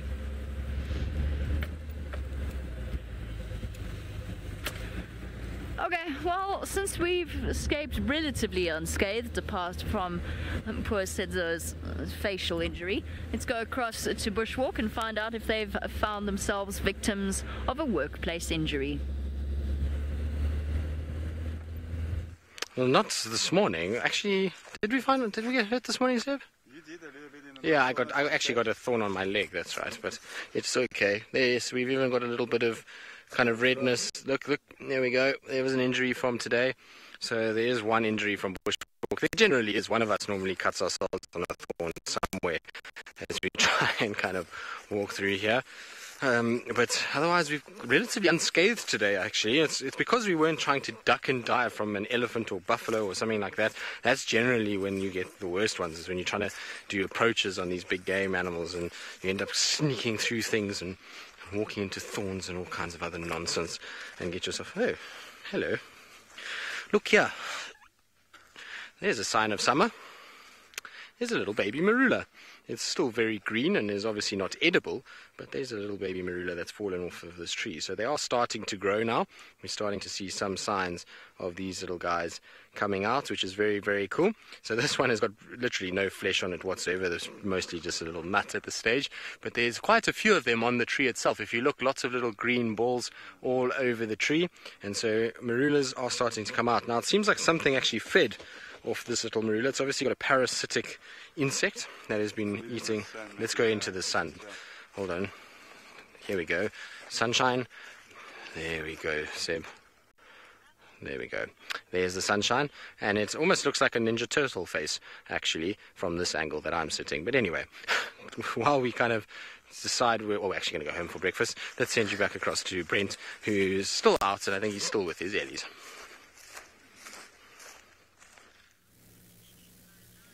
We're just having a wonderful time with this herd. They're now sort of moving towards completely encompassing us. Oh, what you want? Teenage boys, always full of trouble. What, big boy? Don't make me reprimand you. Actually, it's a girl. She was just behaving like a boy there for a second. I apologize. Maybe that's why she was upset, because I thought she was a boy. And that was just basically because I caught it out of my periphery, and it was a behavior that made me think it was a boy, but it wasn't. It was a little girl. But it has been wonderful. You've had that incredible Hasana sighting to start off. Oh, look at the little one. Look at you go. Hello, Trouble. And we haven't had much luck, and we were plagued by a few gremlins, but it's all worth it at the end to spend all this time with the elephants as we've been doing now. And Tristan got his morning exercise, but remember, we'll be doing it again shortly, and I hope you all join us on the Sunset Safari. Hopefully it is filled with magical sightings of many animals, including some more elephants, I hope. What a peaceful way to end the drive.